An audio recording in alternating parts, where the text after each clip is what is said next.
제가 느끼는 게 뭐냐면 참 그 말하는 법을 우리가 참 못 배운 것 같아요. 네, 자기 속 얘기하고 실제 표현하는 거하고 너무 안 맞아요. 말하는 사람은 1 더하기 1은 2다 이렇게 말을 하는데 듣는 사람은 응? 3이라고? 4라고? 이렇게 듣기도 하고 또 내가 의도했던 거고 전혀 다르게 다른 사람이 들을 때는 또 오해를 받으니까 속상하기도 하고 그래서 세 번째 날은 아주 구체적으로 우리가 말을 어떻게 하는 것이 서로 잘 듣고 잘 하는 것일까 이렇게 같이 나눌까 합니다. 혹시 오늘 다른 일을 못 오신 가까운 성도님들이나 이렇게 오늘 그 혹시 이 주제에 대해서 잘 이해를 이렇게 못해서 못 오신 분들은 내일 꼭 손잡고 오시길 바래요. 네. 제 이름이요 성경책이에요. 그래서 제가 국민학교 다닐 때 성경책이라고 막 별명을 그렇게 많이 불렀습니다. 그리고 지금 제가 여기 소속이 대전대학교 상담대학원 가족상담학과 교수예요. 조금 이렇게 인식을 잘 부탁드리겠습니다. 네. 자, 지금부터 한번 시작해 볼까요? 이런 주제로 나아갈까 합니다. 보통 우리가 친밀감, 친밀함 이런 얘기를 많이 쓰는데 어떤 것이 친밀하다는 것인가? 너 나하고 친하잖아. 그런데 나는 친하다고 생각했는데 그 사람은 나하고 친하다고 생각하지 않을 수도 있죠. 그렇죠? 우리 가족은 굉장히 친하다고 했는데 이건 친한 게 아니라 밀착된 거야. 우리 가족은 굉장히 친하다고 생각했는데 뭔가 이렇게 진짜 속마음은 얘기하지 않아. 이런 것들을 발견하게 되는데 우리는 한번 익숙하게 되면 그걸 고치기가 굉장히 어려워요. 그래서 오늘 제가 그런 말씀들을 자세하게 드릴까 합니다.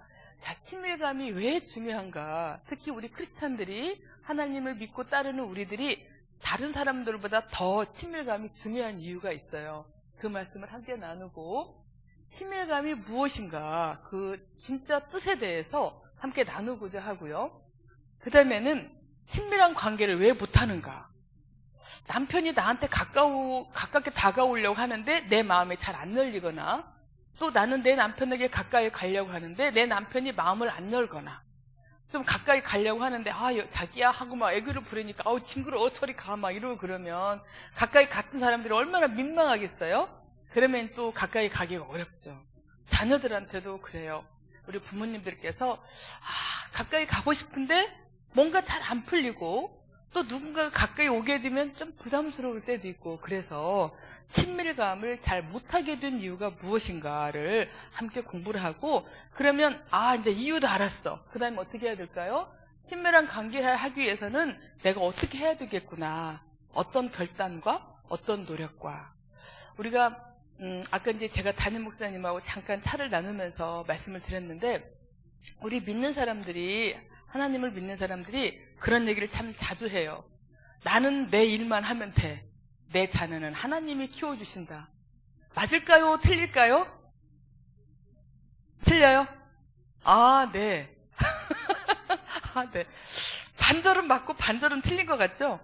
네. 하나님이 키워주시는 거 맞습니다. 근데 우리 성도님 말씀대로 틀립니다. 우리가 해야 할 영역이 있어요. 하나님이 우리한테 가장 1차적으로 주신 사명이 생육하고 번성하는 거죠.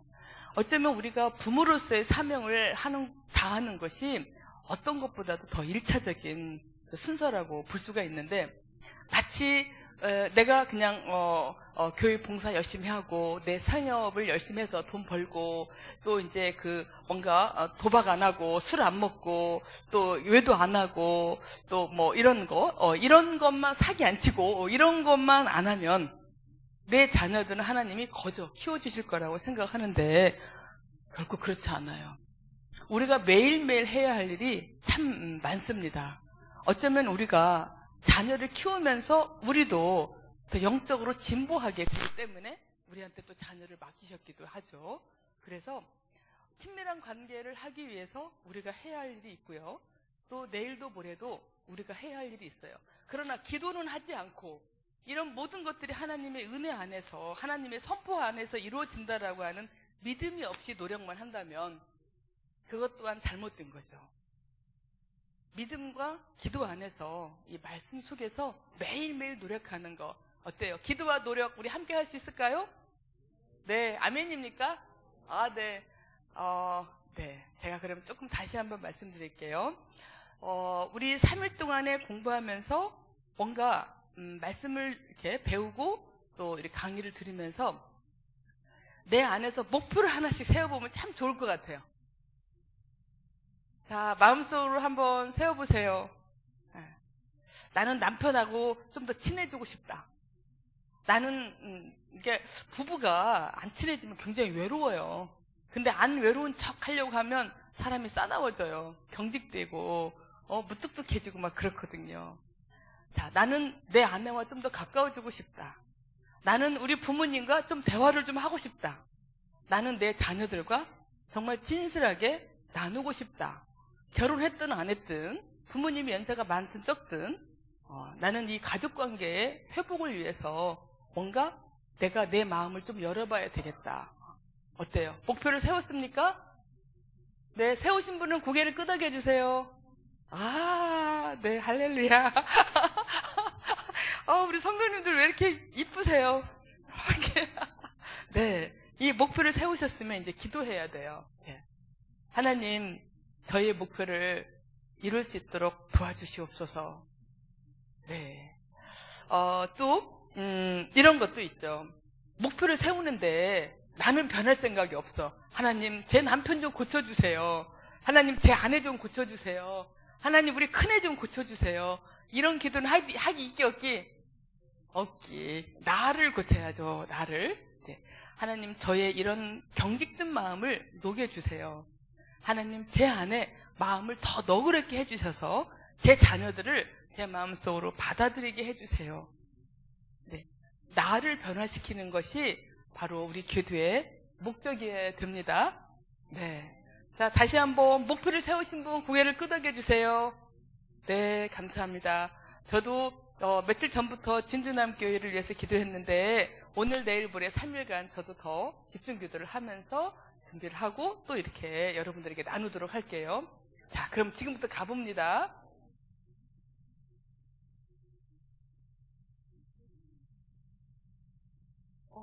전진, 후진, 후진, 잠깐만. 전진, 뒤에로 와가지고요. 네.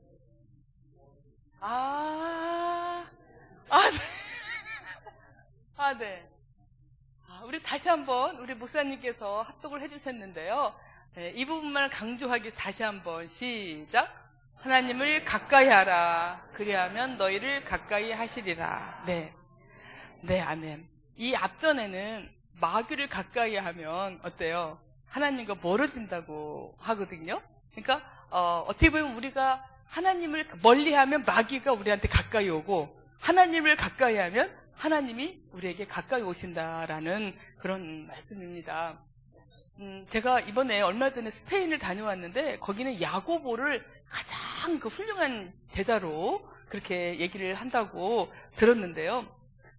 이 야고보서에 있는 말씀 하나하나를 책에 읽어보면 우리 삶 속에 치고 들어올 게 참 많이 있습니다.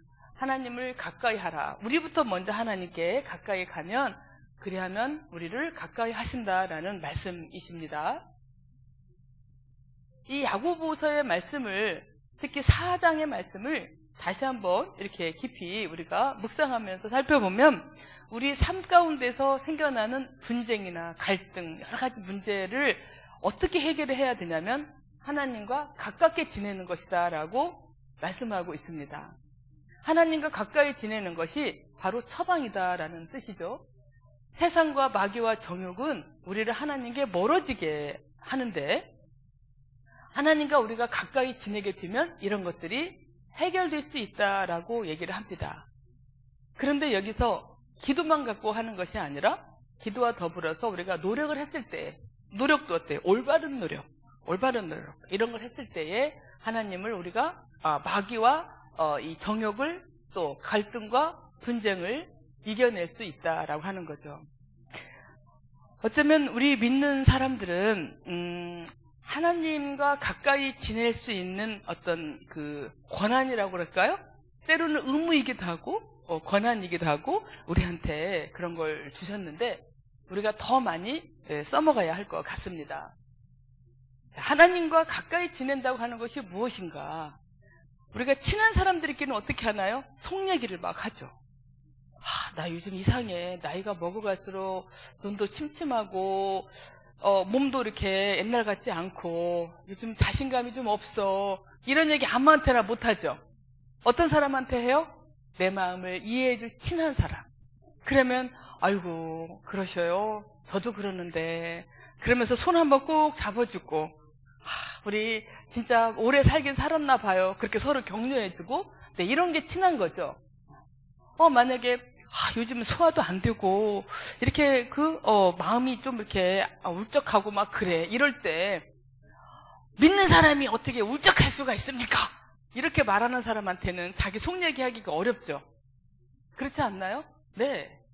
우리는 아무리 하나님을 믿어도요, 실수하고 또 잘못도 하고 우울하기도 하고 화나기도 하고 어떤 때는 남편이 왼수 같기도 하고 아내가 너무 믿기도 하고 이런 마음이 오래갔다 내려갔다 할 수가 있어요. 하나님을 믿으면 365일 내내 24시간 내내 성령 충만하면 너무너무 좋은데 그러지 않은 순간들도 우리한테 많이 있어요. 우리 안에는 죄성이 있기 때문에 언제든지 그것이 이렇게 올라오게 됩니다. 그래서 하나님과 가까이 지낸다고 하는 것은 교제하고 친밀하게 지내는 것을 의미하는데 이렇게 했을 때에 우리는 두 마음 중에 양다리 걸치게 되면 굉장히 힘들어요. 그렇죠? 양다리, 한쪽 발은 세상과 한쪽 발은 하나님에게. 그러면서 이쪽으로 쏠렸다 저쪽으로 쏠렸다 그러면 하나님과 친밀하게 안 됩니다. 자, 여러분, 남편하고 아내하고 둘이 결혼해 살아요. 남편 하나, 아내 하나, 둘이 살아요. 그런데 남편이 아내하고 안 친하고 딴 사람하고 친해요. 양다리 걸쳐요. 그러면 어느 누구하고도 깊이 못 들어갑니다. 그와 같은 원리인데 물론 아내도 마찬가지죠. 내 남편하고 가장 친해야 되는데 다른 사람하고도 친하면 양다리 걸침으로 인해서 한쪽으로 집중을 못하게 돼요. 부모도 마찬가지예요. 지난번 이제 어떤 학생이 그런 얘기를 했어요. 자기가 엄마하고도 친하기가 어렵고 아빠하고도 친하기가 어렵대요. 그 대학생인데 그래서 왜 그러냐라고 물어봤더니 자기 중학교 1학년 때 있었던 일이래요.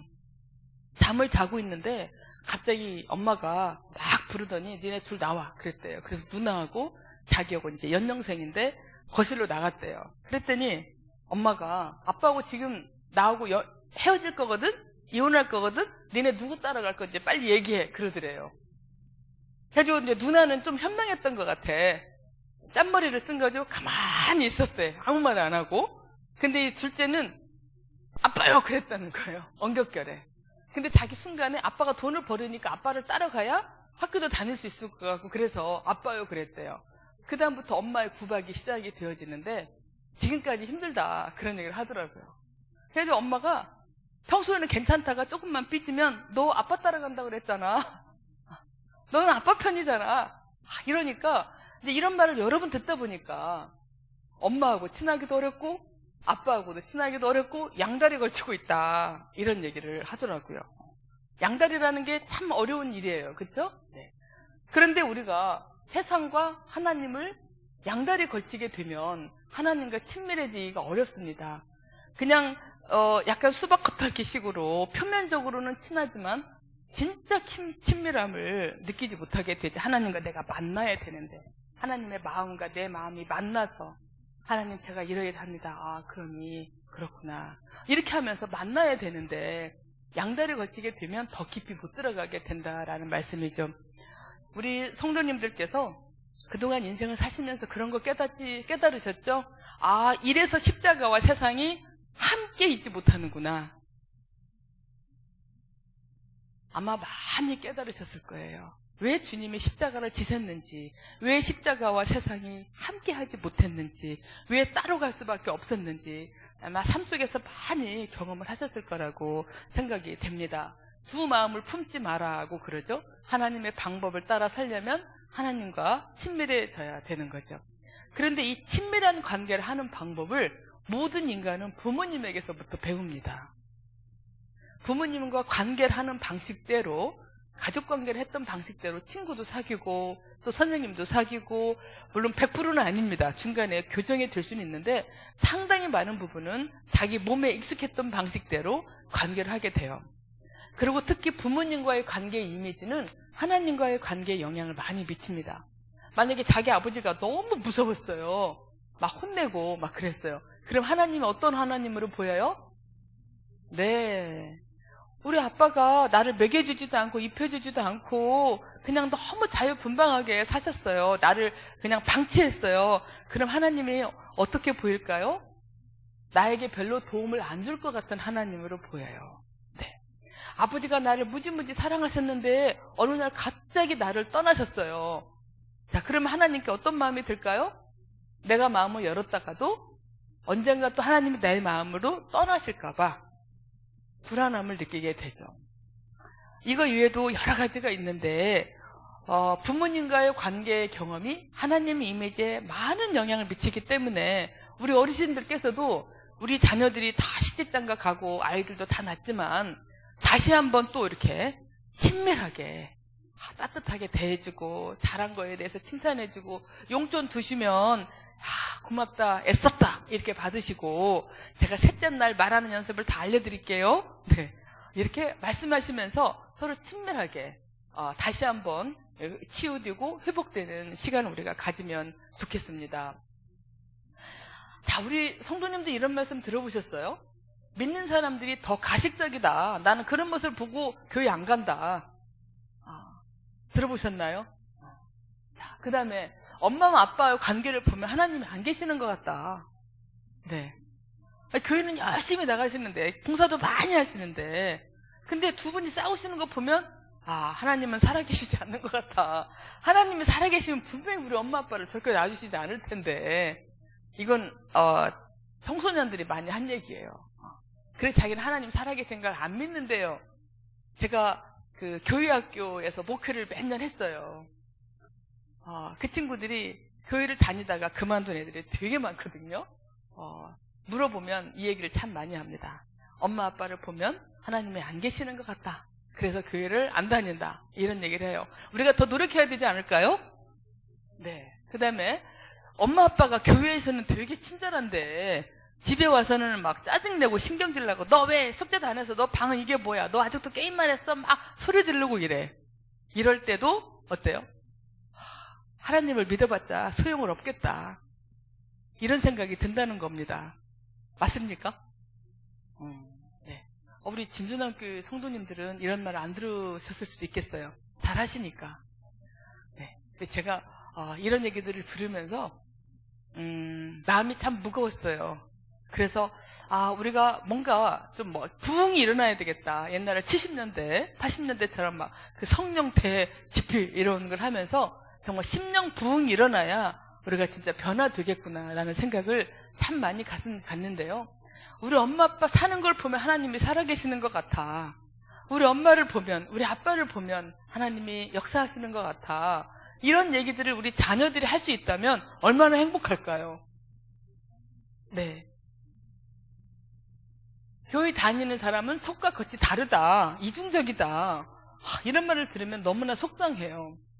속으로는 이렇게 미워하면서 겉으로는 아닌 척 이런 얘기를 할 때에 너무나 속상해요. 어떠십니까? 우리 성도님들은 지금 교회에서 웃는 얼굴과 집에 가서 웃는 얼굴이 같습니까? 다릅니까? 네. 교회에서 성도님들을 만날 때 안녕하세요, 한 주간 잘 지내셨나요? 은혜 많이 받으세요, 이렇게 하듯이 집에서도 우리 큰아들한테, 아들아 하나님 은혜 많이 받아? 우리 딸 하나님과 더 친해지고, 그래 오늘 은혜 많이 받았어? 이렇게 하시나요? 교회에서 하는 거하고 집에서 하는 거고 상당히 많이 일치된다면 우리 자녀들은 하나님을 더 잘 믿을 것 같기도 합니다. 아멘. 자, 우리는 우리의 모든 그 사람의 소망은 구원과 영생이죠. 그렇죠? 구원과 영생을 믿는 우리는 하나님 잘 믿는 자녀를 키워야 되는데요. 저는 이제 그 심리학을 공부했어요. 79년도부터 지금까지. 그러니까 이 긴 세월 동안에 제가 아는 것도 있지만 모르는 것도 참 많아요. 상담도 많이 했고 강의하고 공부하고 또 교수가 된 다음에 신학도 하고 그러면서 계속 뭔가 진리를 찾고자 진짜 하나님의 음성을 더 구체적으로 듣고 어떻게 하면 하나님의 원하시는 것을 이루어드릴까 이렇게 하루하루를 내 나름대로 몸부림을 치면서 그때 이런 생각이 들었어요. 이 마지막 줄에 제가 썼는데요. 우리가 왜 부모님들이 유전자를 우리한테 물려주잖아요. 그렇죠? 그리고 또 재산도 물려주잖아요. 가끔은 빚도 물려주시고, 그렇죠? 여러 가지 이렇게 얼굴 생김, 행동하는 거 여러 가지를 우리가 부모님에게서 물려받는데 딱 하나. 저는 좀 실례될지 모르겠지만 제가 그냥 상상력으로 말한다면 우리가 태어날 때 이렇게 울지 않고 왕 이렇게 안 하고 할렐루야 이렇게 하고 태어나면 어떨 것 같아요? 죄송합니다. 제 상상력이 너무 멀리 갔는지는 모르겠는데 엄마 아빠가 쌓아오는 영성이 이만큼이야. 그러면 그 영성을 이 릴레이 바톤 이렇게 받듯이 엄마 아빠가 막 성화의 길에서 한 30% 성화가 됐어. 막 100%라고 치자면 그러면 그 30%를 가지고 태어나. 그래서 그걸 유전자로 받아가지고 할렐루야 해서 거기 30%부터 시작하면 우리는 좀 빠르지 않을까요? 엄마 아빠가 간 길을 바톤을 받아가지고 그 다음을 가면 다른 것들은 다 유전자에 들어있는데 이 신앙은 유전자에 안 들어있는 것 같아요. 모든 인간은 다 처음부터 출발해요. 물론 문화라든가 가치관이라든가 뭐 이런 것들은 분명히 영향을 받습니다. 저는 2대 때고 제 남편은 4대 때인데 그 영향을 분명히 받습니다. 네, 그러나 하나님과 내가 직접적으로 1대1로 만나지 않으면 그 신앙은 진보가 잘 안 되는 것 같아요. 하나님과 대화를 하고 내 마음을 아려고 또 하나님이 하시는 말씀도 나한테 해주시고 그러면 또 그 말을 내가 좀 듣고 이러면서 신앙이 진보가 되기 때문에 참 우리가 이 부분이 저는 이렇게 조금 아쉬운 부분이 있는 것 같아요. 근데 만약에 이렇게 됐다면 상상을 해보면 또 온갖 문제가 많이 또 생겼을 것 같기도 합니다. 어쨌든 신앙은 릴레이가 아니다. 각자 자기 혼자서 경주하는 부분이 있다. 이런 말씀이죠. 자, 자녀는 하나님을 알기 전에 부모님을 먼저 경험하기 때문에 부모님 이미지가 하나님에 투영되는 건데요. 그냥 쉽게 말하면 하나님의 사랑은 참사랑이에요. 근데 부모님의 사랑은 짝퉁사랑이에요. 그러면 이 짝퉁사랑이 참사랑하고 비슷할수록 하나님을 더 잘 만나겠죠? 네. 그런데 하나님을 만나기 전에 부모님을 먼저 만나게 되는데 이 기초가 됩니다. 하나님과 관계하는 기초가 돼요. 부모님과의 경험이. 그런데 부모님이 따뜻하게 대하시고 부모님이 사랑스럽게 대하시고 지금이라도 이제 오늘 저녁에 들어가셔서 우리 자녀들에게 전화 한번 하셔요. 예, 얘들아 감기 안 걸리고 잘 지내느냐? 그래 오늘도 애썼다, 수고했다, 사랑한다, 고생했다 이런 전화 하실 거죠? 네. 그렇게 하면 우리 자녀들이 어때요? 나하고의 따뜻한 경험을 통해서 하나님과 더 가까워질 수 있다라고 하는 것을 우리가 한번 기억하면서 노력을 해보는 겁니다. 부모님을 경험하면서 부모님으로부터 너무 많이 혼나고 야단맞고 좋지 않은 경험들이 많은 사람일수록 하나님을 믿을 때에 어려움을 많이 겪어요. 그래서 우리가 더 기도가 필요한데요. 그럴 때는 하나님과 저와의 관계가 부모님과의 관계 속에서 이렇게 부정적으로 영향받은 것을 하나님 다 털어내게 해주시고 하나님과 저와의 참 관계가 새로 시작될 수 있도록 제 마음밭을 만들어주세요. 이런 기도들이 정말 많이 필요하죠. 저뿐만이 아니라 많은 분들은 그런 경험들을 합니다. 기도와 노력이 연합될 때에 어떤 역사가 일어나는지를 우리 성도님들도 경험을 하셨을 거예요. 자, 여기까지 이제 마음의 준비가 돼 있죠. 친밀감이 무엇인가를 한번 살펴보도록 할게요. 친밀감은 이 세 가지 요소를 갖고 있어요. 우리 같이 읽어볼까요? 시작. 서로 통하는 느낌, 마음이 막 통하는 느낌. 네. 그 다음에 두 번째, 서로 살피고 도와줌. 뭔가 이렇게 불편한 것 같으면 내가 좀 도와주고. 그 다음에 세 번째, 서로 좋은 것을 나누는 거. 네. 자, 이 세 가지를 하고 싶은 사람이 여러분 있나요? 한 명이라도 있는 사람 손 들어보세요. 아, 네, 감사합니다. 손 안 드신 분은 발 드신 거죠? 네. 아, 혹시 마음속에 내가 먼저는 싫어. 그 사람이 먼저 해야 돼. 이런 생각을 갖고 있다면 평생 못하게 돼요.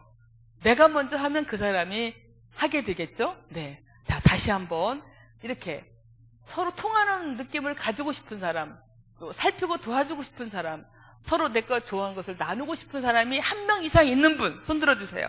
한 명 이상. 아, 네. 오, 네. 아, 감사합니다. 네.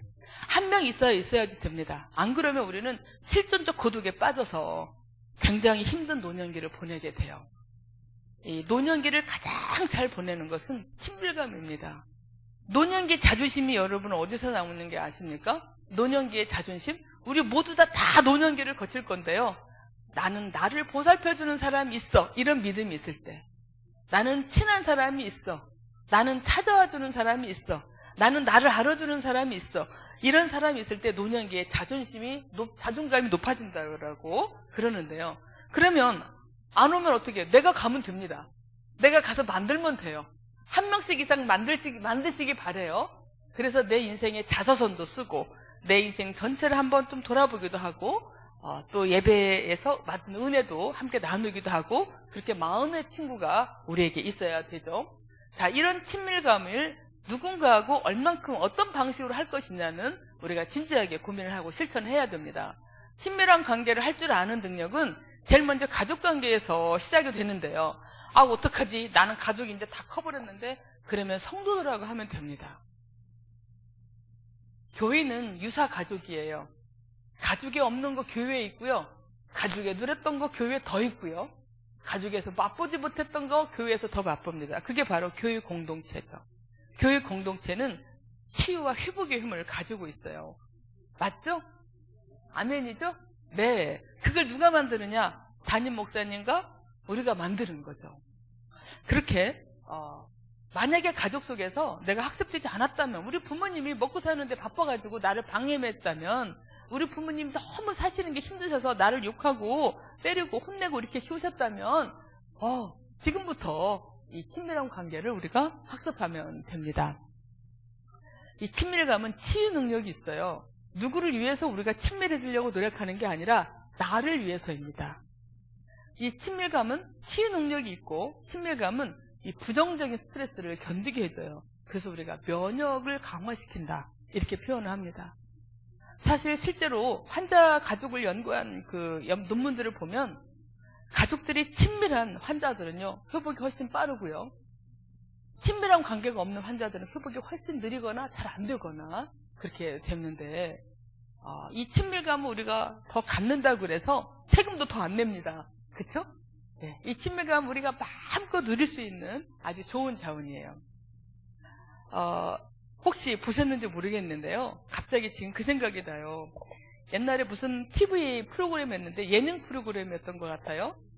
그 할머니, 할아버지들이 나오셔서 이렇게 그 할머니가 막 글씨를 막 설명해주면 할아버지가 맞추고, 또 할아버지가 설명해주면 할머니가 맞추는 프로그램이었어요. 근데 시청자들은 알아. 그 자막에 나오니까. 근데 그때 제가 그 프로그램이 너무 재밌어서 자주 봤어요. 요즘은 없어졌는데. 근데 어느 날 그 프로그램을 보는데 할머니, 할아버지가 나와서 열심히 맞추는 거. 이를테면 고양이. 그러면 이제 고양이가 화면에 떠요. 그럼 할머니가 막 고양이 흉내를 막 내면 할아버지가 고양이 이렇게 하면 맞추는 거예요. 말과 행동만 이제 할 수 있는데, 할아버지가 딱 보더니 임자하고 나하고 우리 사이 그랬어요. 그러니까 할머니가 가만히 생각하더니 평생 왼수 그랬어요. 그러니까 아니다, 왼수 그랬어요. 왼수. 임자하고 나하고 사이, 그러니까 왼수 그랬어요. 할아버지가 아예 재미없네. 할아버지가 아니 내자 그랬더니 할머니가 생각하더니 평생 왼수 그랬어요. 그런데 뭐라고 써 있었을까요? 그 자막에는 천생연분. 맞아요. 보셨나 봐요. 안 보셨어요. 천생연분 이렇게 써서 자막에. 근데 이 할아버지는 임자하고 내 사이 그랬는데 할아버지는 이제 우리가 자네하고 나하고는 임자하고 나하고는 천생연분이다 그런데 할머니는 평생 왼수래. 그러니까 서로가 생각하고 있는 게 다른 거죠. 우리 성도님들은 어때요? 천생연분이신가요? 천생연분 맞죠? 네. 그래. 가끔 왼수 같을 때가 있긴 하지만 대부분의 경우는 천생연분이죠. 네. 자, 이렇게 우리가 이 친밀감이라고 하는 것이 얼만큼 치유 능력이 있는가 하면은요. 지금 결혼하신 분은 남편을 써먹고 아내를 써먹으세요. 이거는 많은 연구 결과에서 나왔고 실제 저도 임상을 하면서 경험을 하는데 남편하고 아내하고 잘 만나서 그러니까 뭐 잘 만났다기보다 서로 노력을 해서 둘이 친밀해지잖아요. 마음을 깊이 나누고 서로 이해하고 또 격려하고 또 이제 서로 또닥또닥 해주고 또 이제 직면을 시킬 건 또 시킬 줄도 알고 또 따뜻하게 대할 줄도 알고 물론 직면도 따뜻하게 해야죠. 이렇게 하는 부분은요 어린 시절 상처까지 치유돼요. 돈도 안 들어요 여러분. 그냥 아내하고 남편하고 친밀해지면 거기서 얼마나 많은 이 면역력이 생기는지 또 치유력이 생기는지 어마어마합니다. 상담비가 여러분 상당히 비싸거든요. 막 돈도 안 들고 이 친밀감이라는 걸 통해서 우리가 마음도 치유되고 또 그동안에 어려웠었던 힘들었던 미해결 문제들도 치료될 수 있습니다. 이 정도면 우리가 나 친밀해지고 싶다. 면역력 좀 가져야 되겠다. 이런 동기가 생기시지 않을까 생각이 돼요. 자, 여러분 친밀감이 무엇인가 제가 또 하나 정의를 내려드릴게요. 자, 남편하고 아내하고 친하다. 친구하고 나하고 친하다. 이것은 뭐냐면 상대방에게 내 마음을 내어주는 거예요. 또 한편으로는 그 사람이 내 마음에 들어올 수 있도록 허락해 주는 거예요. 그 사람이 내 마음에 들어오고 또 내가 그 사람 마음에 들어가고. 근데 24시간 내내 그렇게 사는 것이 아니지만 때로는 몸으로는 때로는 따로 때로는 함께 이렇게 하지만 서로가 마음을 내어주고 받아주고 이렇게 하는 것이 친밀감이라고 우리가 정의를 할 수가 있어요. 그래서 여러분 어느 날 갑자기 만들어지는 것이 아니라 긴 시간 동안 노력이 필요하기 때문에 정말 의지와 이 결단이 필요한 거죠. 어쩌면 우리가 상대방 마음으로 우리가 들어가려면 뭐가 필요하냐면 이런 것이 필요합니다. 상대방에 대한 신뢰가 필요해요. 또 때로는 거절당할 수 있는 용기가 필요해요. 우리 여기 젊은 학생들이 있는데요. 자, 어떤 여학생이 막 마음에 들어요. 자, 우리 남학생 어떤 여학생이 마음에 들어. 그러면 이제 편지도 좀 보내고 싶고 요즘은 손편지보다 문자를 많이 쓰나요? 네. 그러면 막 고백을 하고 싶어요. 너 사귀자 이렇게 하고 싶어. 그럼 어떤 용기가 필요할까요? 그렇죠. 네. 이게 굉장히 중요합니다. 그런데 만약에 우리 학생 마음속에 제가 거절하면 어떡하지? 내가 창피해서 내가 학원 어떻게 가지? 내가 정말 쟤를 내가 다시 어떻게 보지? 걔가 나를 얼마나 찌질이로 볼까? 걔가 얼마나 나를 이렇게 비웃을까? 이런 생각이 들면 아무리 좋아도 마음을 고백하지 못합니다. 자, 그러면 여러분, 자, 우리 학생이 그 여학생에게 난 네가 좋아. 우리 사귈래? 이렇게 했어요. 그런데 얘가 거절했어. 그럼 어떻게 해야 될까요? 며칠은 좀 마음이 아파야 되겠죠. 그게 정상이죠. 네. 한 며칠 아프면 그렇게 한 3일? 이틀? 하루? 좋아하는 정도에 따라 좀 다를 수 있겠죠. 만약에 하루 정도 아프다. 그날 하루 아프면 돼요. 그날 하루 아프고 그래 이번에는 그 애하고 나하고 뭐가 안 맞는가 보다. 이번에는 아닌가 보네라고 내가 그냥 받아들이고 한계를 인정하고 그 다음에 또 내 생활을 하다가 또 좋아하는 사람이 마음에 생겨요. 마음에 드는 사람이. 그럼 어떻게 할까요, 우리 학생? 다시 또 해.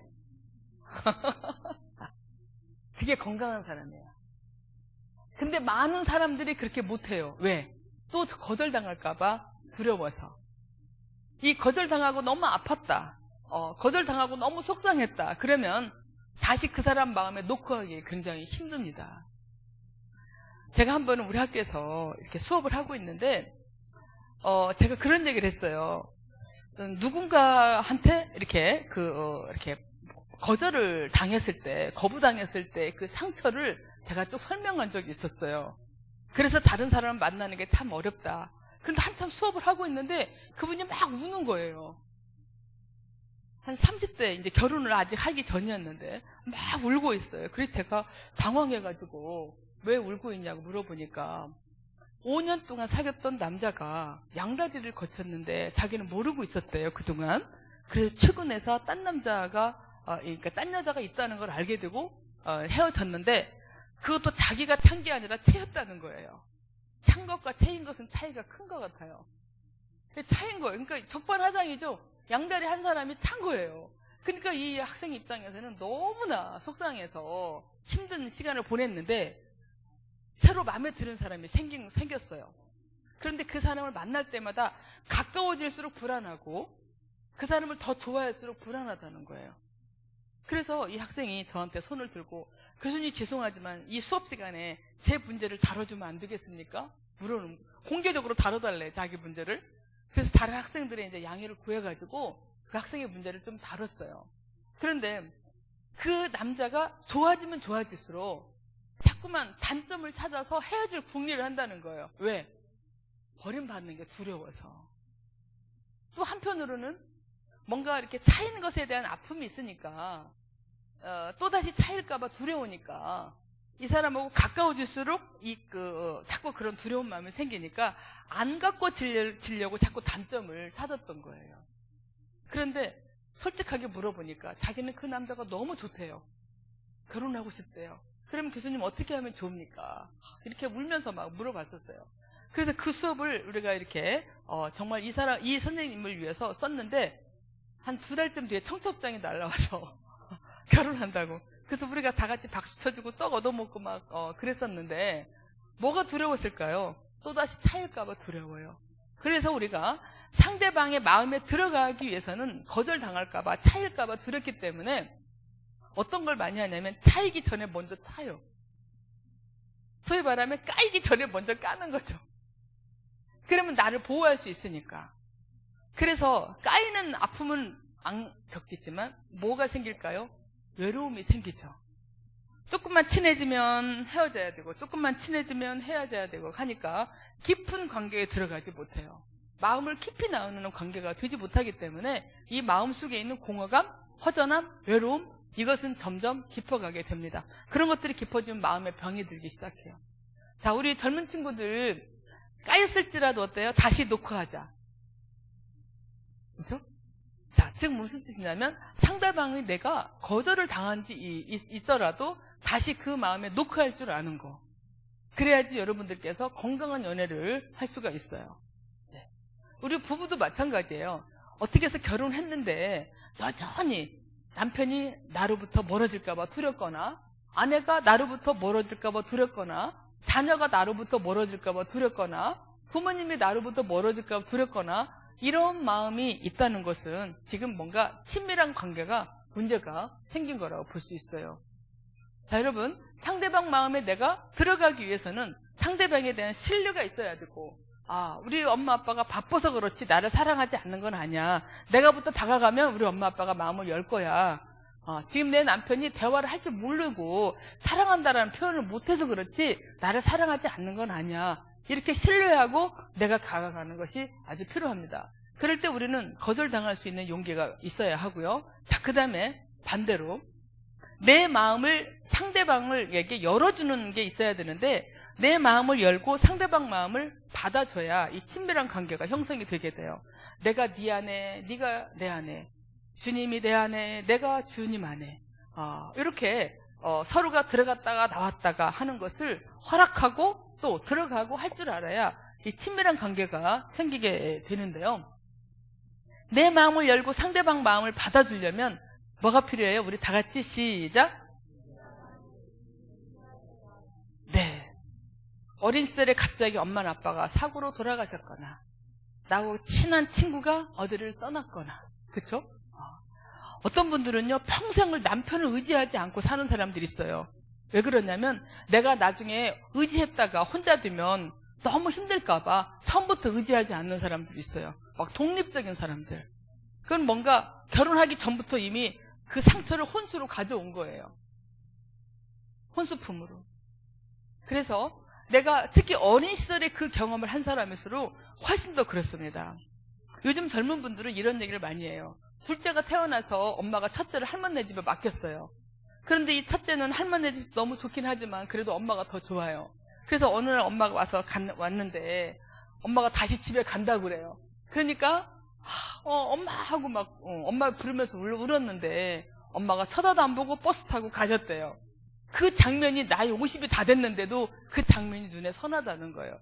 그래서 나 혼자 남겨주고 떠나는 거, 이게 너무 상처가 되기 때문에 내 마음을 누군가에게 여는 것이 너무 두렵다는 거예요.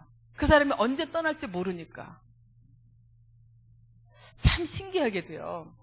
제가 올해 59이거든요. 근데 저희 아빠가 59세에 하늘나라 가셨는데 참 신기하게 제 남편이 59세에 됐을 때, 제 남편은 저보다 나이가 몇 살 더 많아요. 남편이 59세가 됐을 때 그 1년이 참 힘들었어요. 뭔가 무의식적으로 그랬던 것 같아요. 처음에는 의식을 못했는데 자꾸 남편이 걱정이 되고, 남편이 이제 암 수술을 한 적이 있어서 이렇게 좀 더 염려된 그런 마음이 있었는데, 사실은 이제 거의 치유가 됐기 때문에 이렇게 병원에서는 거의 다 됐다고 하니까 약간 신경을 끄고 있었어요. 근데 59세가 됐을 때는 우리 아빠가 59세를 못 넘기셨기 때문에 아마 내 마음에서는 더 불안했던 것 같아요. 저는 59자라는 숫자가 너무 무서웠어요. 근데 제가 59세가 되니까 작년 12월이 굉장히 뭔가 불안하고, 이번 1월 초까지 그랬어요. 그래서 이제 얼마 전에 이제 그 해외에 강의하러 갔다가 저희 남편 강의하고 저 강의하고 이제 번갈아 가면서 하는데 그런 얘기를 잠시 나눴어요. 나이가 많이 들었는데도 제가 혼자 남겨진 게 제 입장에서는, 엄마도 계시고 다른 형제 자매들도 있었지만 또 아빠만의 자리가 있잖아요. 그게 저한테는 굉장히 힘들었었어요. 근데 저도 모르게 남편이 59세가 됐을 때 불안하고 더 무섭고 그랬던 것 같아요. 이제 제가 59세가 되니까, 그래서 이제 남편이 그런 얘기를 하는 거예요. 자기가 침을 배우겠대요. 누가 침 자격증 따는 거를 누가 알려줬는데 그분이 그랬대요. 이 아내의 증상에 필요한 그 방법, 그 부위만 침을 놓을 수 있도록 가르쳐줄 수가 있다고 했대요. 그래서 1년 동안 다니면서 그 침을 배우겠다고. 그런데 여러분, 그렇게 안심이 될 수가 없어요. 그 말을 듣고 나니까 너무너무 안심이 되고, 저도 모르게 내가 두려워하는 게 무엇일까? 어느 날 갑자기 혼자 남겨지는 거. 어느 날 갑자기 나 혼자만 덩그러니 남겨지는 거. 어느 날 갑자기 내가 아무도 없는, 가족이 없는 상태에서 내가 죽게 되는 거. 뭐 이런 것들을 저도 모르게 이렇게 두려워했더라고요. 근데 지금은 그런 걸 충분히 나누고 또 기도하고 또 나누고 그랬더니 상당히 마음이 편해졌어요. 그리고 뭔가 제가 몇 년 전에 저희 시아버님 이렇게 간호하고 하면서 제가 몸이 좀 힘들었었나 봐요. 강의하다가 쓰러진 적이 있었거든요. 근데 너무 신기했어요. 강의를 하는데 갑자기 머리가 차가워지더라고요. 냉장고에다가 머리 넣은 것처럼. 그게 피가 안 돌아서 그렇대요. 머리가 차가워지더니 이제 여기 위에서 막 통증이 생기고 구토증이 생기고, 그래서 제가 강의하다가 여러분 5분만 쉬겠습니다 하고 가만히 앉아서 5분간 쉬면서 기도하고, 아, 이렇게 죽는구나. 하나님, 저 받아주세요. 기도하고 있었어요. 5분간. 쉬는 시간에. 그랬더니 좀 낫더라고요. 다시 일어서서 강의 이제 나머지 있는 거 마무리하고, 그러고 와서 다시 이제 주저앉았어요. 근데 머리가 이 차가운 게 돌아오지 않아서 계속 제가 손으로 이제 머리를 막 만지고 그랬었는데, 이제는 걸음이 안 걸어지고 앞이 이렇게 흐릿해지고, 그래서 그 직원이 저를 데려다가 차에다 놓고 제가 이제 차에 놓았는데, 단축번호가 참 중요하더라고요. 제 남편 전화를 해야 되는데 이걸 누를 힘이 없어요. 그래서 여기 옆에다가 어깨에다 놓고 1번, 단축번호가 1번이었어요. 1번만 꾹 누르고, 그 다음에 여보 나 어디 주차장에 있어. 나 근데 지금 쓰러질 것 같아. 너무 힘이 없어. 이 말하고 그 다음에 졸도해버렸어요. 의자를 이렇게 뒤로 제끼고, 나중에 알고 보니까 그게 응급처방이었다고 하더라고요. 의자를 제끼고 제가 이렇게 누운 게, 그래서 혈액순환이 골고루 될 수 있었대요. 그러고 나서 이제 와서 깨우길래 그때서 일어나게 됐는데, 눈을 떠보니까 제가 살았더라고요. 자, 여러분, 우리가 내가 기억하는 것도 있고 기억 못하는 것도 있습니다. 내가 언젠가 혼자 남겨진 적이 있다면, 특히 어린 시절일수록 더 강력해요. 언젠가 내가 정말 가까운 사람이 나를 떠났다면, 혹은 배신을 당했다면, 혹은 어떤 나도 모르게 사고로 이렇게 떠났다면 내 마음이 상처가 돼서 누군가가 또 나하고 친해졌다가 그 사람이 나를 떠나는 고통을 겪기 싫으니까 그다음부터는 내 마음을 안 열게 되는 게 우리 모두에게 생기게 돼요. 그게 심리학의 원리입니다. 마음의 원리예요. 자, 그다음에 이 두 가지가 거절당할 수 있는 용기가 있어야 되고 혼자 남겨질 수 있는 용기가 있어야 그 마음속에 거절하면서 당하면서도 들어갈 줄 알고 또 내 마음에 혼자 남겨질 것을 내가 각오하고 내 마음을 열어줄 줄 알아야 친밀한 관계를 할 수 있다는 거예요. 자, 남편이 아내한테 이렇게 말해요. 여보, 나 요즘 맛있는 것 좀 해줘봐. 내가 좀 입맛이 좀 없고 좀 그러네? 이렇게 말했어요. 남편이 용기를 내서 말했어요. 그랬더니 아내가 그냥 주는 거 먹어. 지금 밥 세끼 하기도 얼마나 힘든데 무슨 맛있는 거 그냥 대충 먹어. 이렇게 했어요. 그랬더니 남편이 너무 창피해. 나는 용기를 내서 말았는데 그다음부터는 말하기 어려워지겠죠. 근데 여러분 그러지 마세요. 그래도 또 해서요. 아, 여보, 넉살 좋게 그래도 좀 입맛 나는 거 좀 해봐. 좀 칼칼한 거 또 얘기하고 그러면 바빠 죽겠는데 왜 그래? 그러면 그래도 또 하세요. 아, 여보, 그래도 좀 시간 내서 좀 해봐. 좀 해줘. 그럴 때 아내가 뭐라 하면 알았어. 이렇게 하잖아요. 이게 꼭 필요합니다. 끝까지 요구를 하기. 그 다음에 또 아내는 남편이 용기 내서 말하면 여보, 미안해. 내가 이번 주는 좀 바쁜데 다음 주에 꼭 해줄게. 뭐 해줄까? 해물탕 해줄까? 또 이렇게 할 줄 아는 게 또 필요하겠죠. 아내도 마찬가지요. 여보, 이번 결혼 기념일은 좀 선물 좀 사줘봐. 그랬더니 남편이 먹고 살기도 힘든데 무슨 결혼 기념일까지 챙기냐. 바빠 죽겠는데 막 이래요. 그러면 아내가 막 상처가 돼. 어떻게 세상에 이런 요구도 안 받아들이나. 남들은 생일날 결혼기념일 다 챙겨준다 그랬는데 이 남편은 어떻게 이럴 수가 있어. 이런 막 서운한 마음이 들고 막 삐져가지고 혼자 가서 울고 아침밥도 안 차리고 이런 거 하지 마시고요. 끝까지 얘기하고. 그래야지만이 서로 친밀해집니다. 아, 여보, 그러지 마. 난 진짜 당신한테 선물 받고 싶거든. 구체적으로 알려주시는 게 좋아요. 난 이번 결혼기념일 때 이번 55주년인데 나 여보 목걸이 하나 받고 싶어. 내가 봐놓은 게 있거든. 그것 좀 사줘. 이렇게 하는 게 필요해요. 그러면 남편은 왜 이런 말씀을 드리냐면 제가 부부치료를 지금 몇십 년을 했는데요. 이 남편과 아내들이 뭘 해야 될지를 모를 때가 너무 많고 구체적으로 말하지 않으면 모르고 안 알려주면 모르고 이런 때가 너무 많은 거예요. 자, 여러분, 거절당할 용기를 가지고서 상대방에게 막 놓고 하고 들어가기. 또 언젠가는 인간은 혼자 남을 수도 있지 뭐. 그러면 또 살 궁리가 생기겠지. 이런 용기를 가지고 그 사람에게 내 마음을 열어주기. 이런 걸 우리가 해야 합니다. 자, 여러분, 가까운 관계에서는 이런 오해를 할 수 있어요. 내 남편이 나를 사랑한다면 내가 어떤 말을 해도 이해해 줄 거야. X의 오해요? X입니다. 네. 내 아내가 나를 사랑한다면 내가 아무리 잘못했어도 잘했다라고 말해줄 거야. 자, X의 오해요? X입니다. 네. 사실 안 가까운 사람한테는 잘했다라고 말해줄 수도 있어요. 거짓말로. 그쵸? 안 가까운 사람한테는 솔직하게 말하지 않을 수도 있어요. 근데 우리 부부가 왜 싸웁니까? 부모하고 자녀하고 왜 갈등합니까? 솔직하게 말하니까. 솔직하게 말하니까 싸우게 되고 솔직하게 말하니까 갈등을 하게 되는데 이 솔직하게 말할 때 우리가 자기 견해를 말할 때 부드럽게 말하거나 이제 셋째 날 말하는 거 말씀드린다고 그랬죠? 그때 제가 자세하게 말씀드릴게요. 꼭 결석하지 마세요. 어떻게 요구해야 되는지 어떻게 말을 해야 되는지 그때 제가 자세하게 알려드릴게요.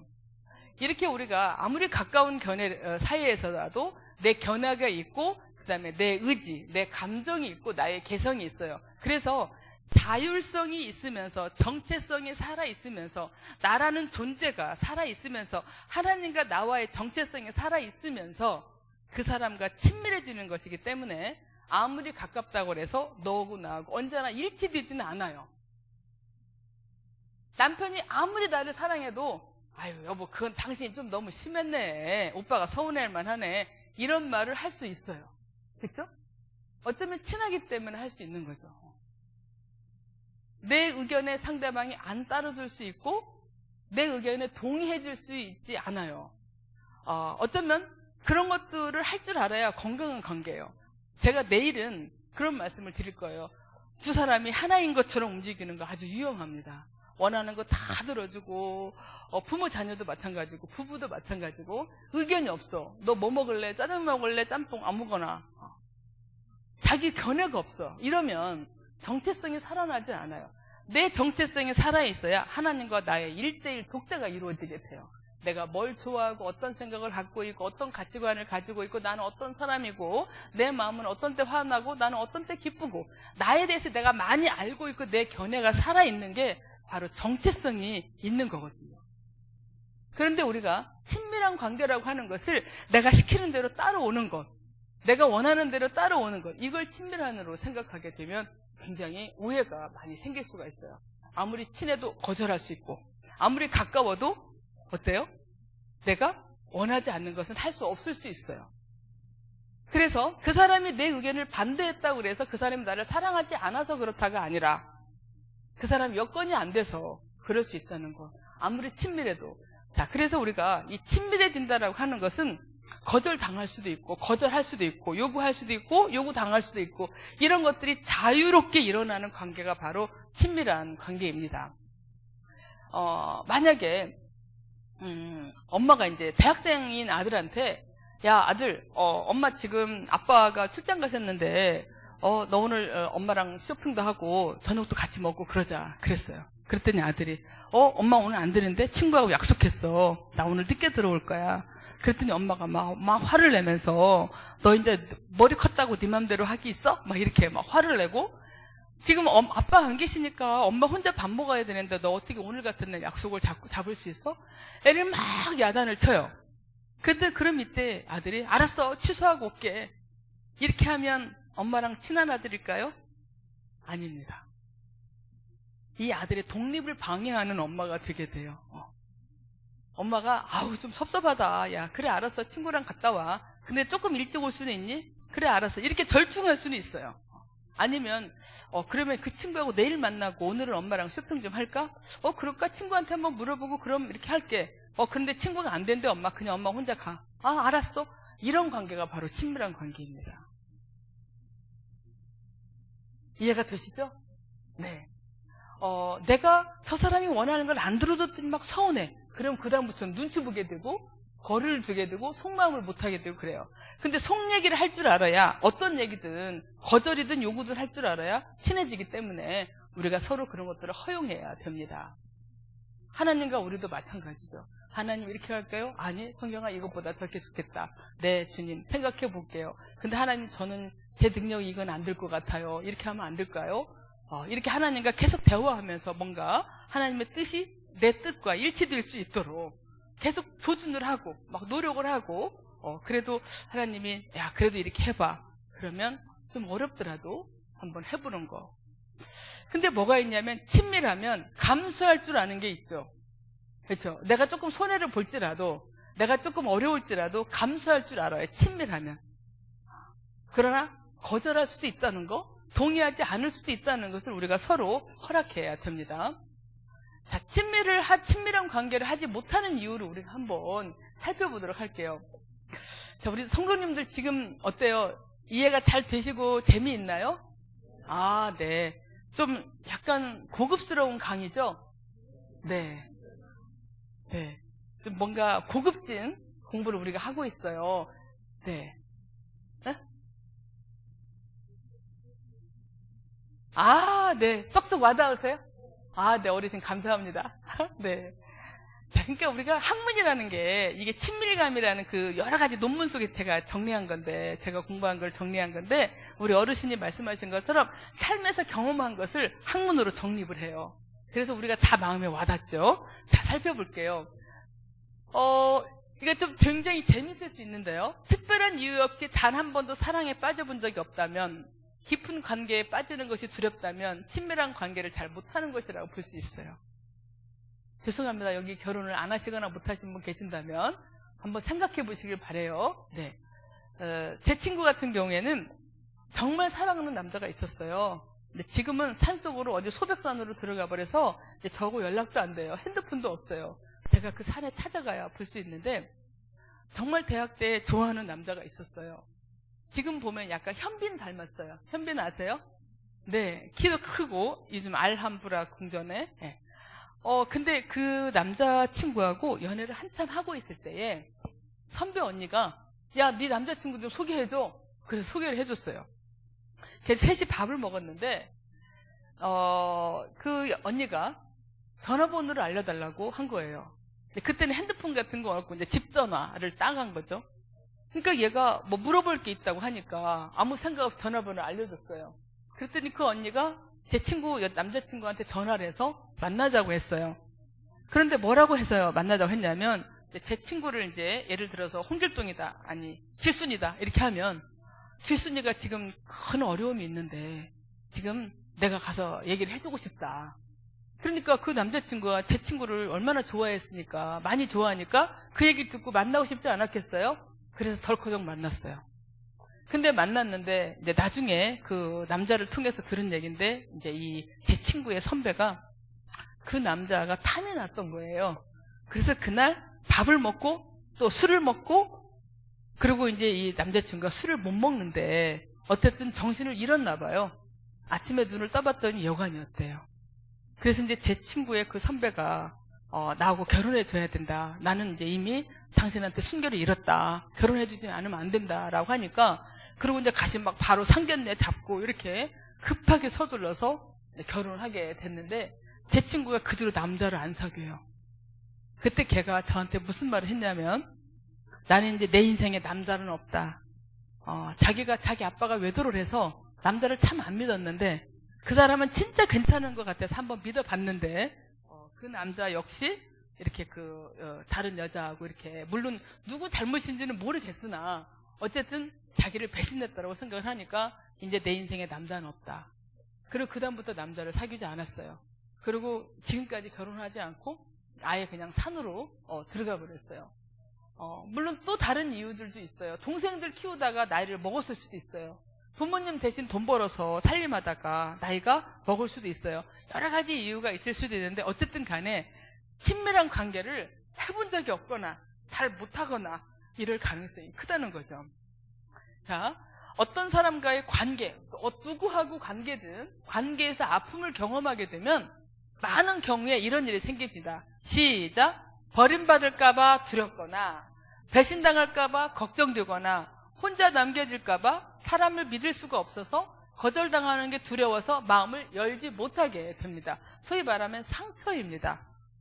이거는 우리는 이제 문제로 보고 있는데 이런 문제들이 문제인지를 모르고 그냥 마음속에 두고 살다 보면 결혼했든 안 했든 친밀한 관계를 못하니까 자식을 보고도 덤덤하고 배우자를 보고도 덤덤하고 성도들 간에도 그냥 덤덤하고 안녕하세요. 주님이 당신을 사랑하십니다. 말로는 열심히 하는데 이 마음속에 깊이 있게 우러나오는 것을 경험하지 못하는 이런 일들이 우리 삶 속에서 생기게 되죠.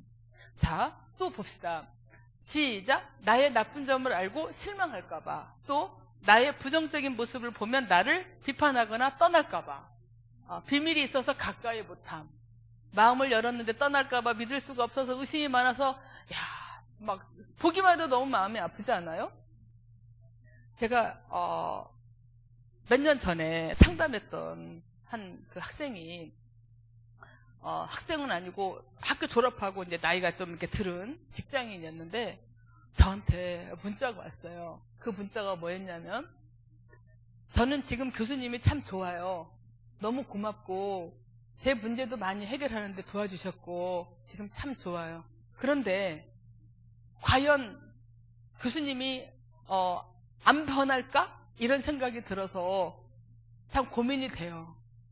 상담을 더 하면 저를 더 만나면 저의 단점도 알고 문제점도 더 알게 될 텐데 그러면 교수님이 저한테 실망해서 이제 저를 더 이상 안 좋아할까 봐 두려워요. 이런 문자가 왔어요. 그래서 제가 그러니 그러면 한번 네 얘기를 더 들어보자꾸나. 그러고 나서 내 마음이 어떤지 너한테 얘기해 줄게. 그렇게 제가 답장을 보냈어요. 그랬더니 네 알겠습니다. 그런데 네가 안전하다라고 생각할 만큼만 얘기해. 네가 감당할 수 있는 만큼만 얘기해. 그랬더니 조금씩 자기가 그동안 저질렀던 나쁜 일들을 막 얘기했어요. 심지어는 막 누구를 막 이렇게 일부러 괴롭힌 것부터 시작을 해서 자기가 스스로 생각할 때 나쁜 짓을 했다라고 생각하는 걸 저한테 쫙 얘기했어요. 근데 저는 그 얘기를 들으면서 오죽했으면, 얼마나 힘들었으면, 얼마나 네가 고통스러웠으면, 얼마나 네가 이랬으면, 이런 마음이 들었었어요. 자기 아버지를 죽이려고 정말 막 아버지를 막 때리고 싶은 충동이 늘어질 정도로 아빠가 엄마를 때리는 걸 보면서 자기가 아버지를 막 죽이고 싶고 때리고 싶고 그랬대요. 그런데 아버지를 안 때려 꾹꾹 참은 거예요. 얼마나 다행이에요. 그렇죠?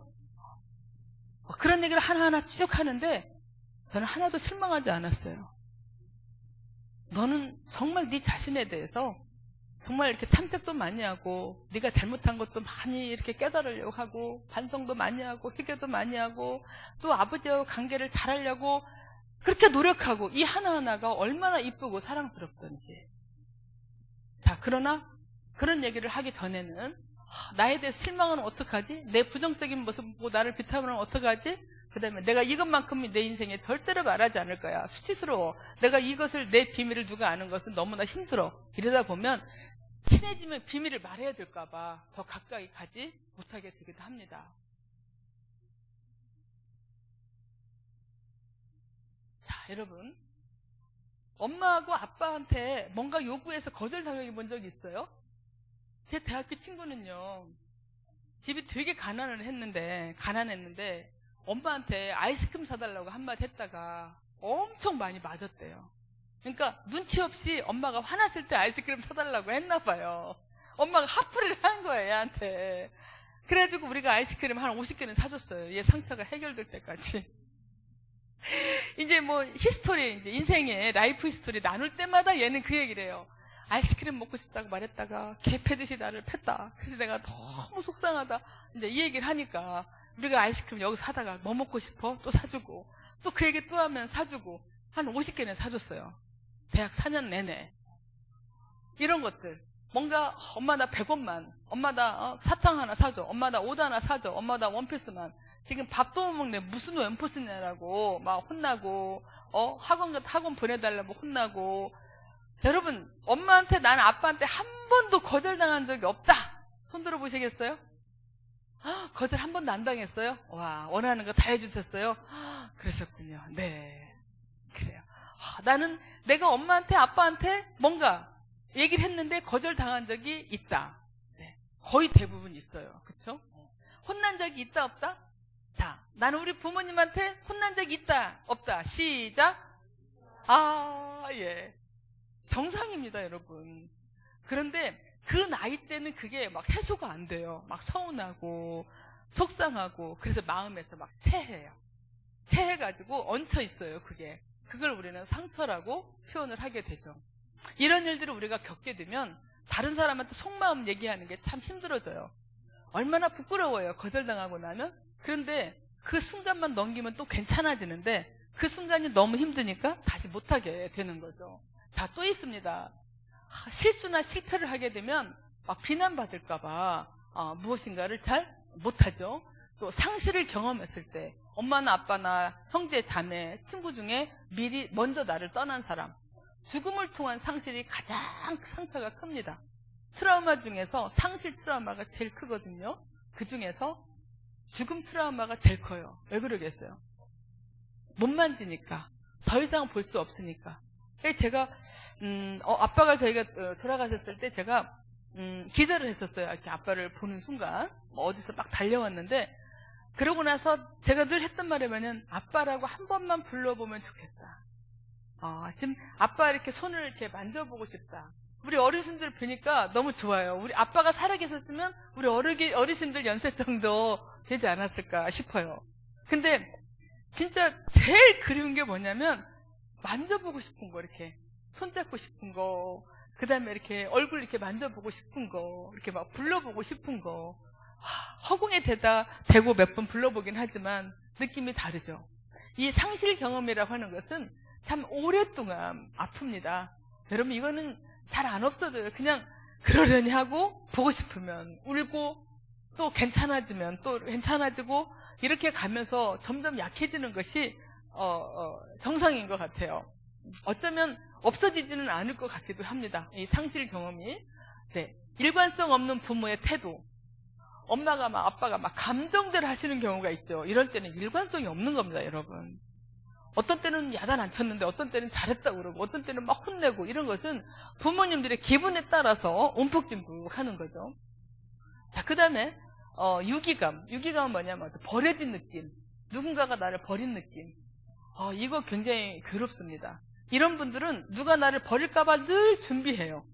누가 나를 버릴까봐 늘 이렇게 준비하고 연습하고 이런 걸 하게 되죠. 홀로 남는 거, 엄격함, 지배적임, 차가움 이런 것들을 경험한 사람. 이런 것들은 대부분 어렸을 때에 부모님이 나를 대하는 태도에서 우리가 경험을 하게 됩니다. 이런 거 없는 사람 한 명도 없습니다, 여러분. 왜냐하면 우리 부모가 죄 가운데 잉태되었고 또 우리 역시도 죄 가운데 잉태되었기 때문에 부족한 부모가, 죄성 있는 부모가 죄성 있는 자녀를 낳아서 기르게 되기 때문에 완전성이 없어요. 그렇기 때문에 완벽한 부모가 없고 완벽한 자녀가 없고 완벽한 인간이 없어요. 따라서 이런 경험들을 우리가 하고 살다 보는데 이런 아픔을 겪다 보면 이와 유사한 아픔을 겪고 싶지 않아서 사람에게 마음을 내어주지 않는 거죠. 가까이 하지 않는 거죠.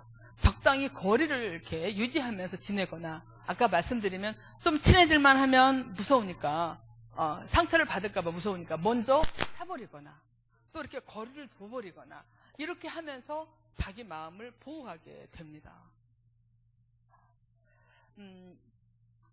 저하고 꽤 친했던 후배인데요. 한 번은 후배가 그러더라고요. 언니 이번에 맞선을 봤는데 그 남자가 참 마음에 들어. 그래서 결혼을 하고 싶은데 결혼하겠다라고 얘기를 하니까 엄마가 안 된다. 이 사람은 뭐가 안 좋고 뭐가 안 좋고 뭐가 안 좋아서 절대로 너를 보낼 수 없다. 이렇게 얘기를 한대요. 그래서 제가 걔한테 물어봤어요. 다른 때 선볼 때도 엄마가 그러셨니? 그랬더니 선은 보라고 열심히 어디선가 가져오신대요. 정보를. 그런데 만나고 보면 엄마가 얘는 이래서 안 돼. 얘는 이래서 안 돼. 얘는 이래서 안 돼. 그러신대요.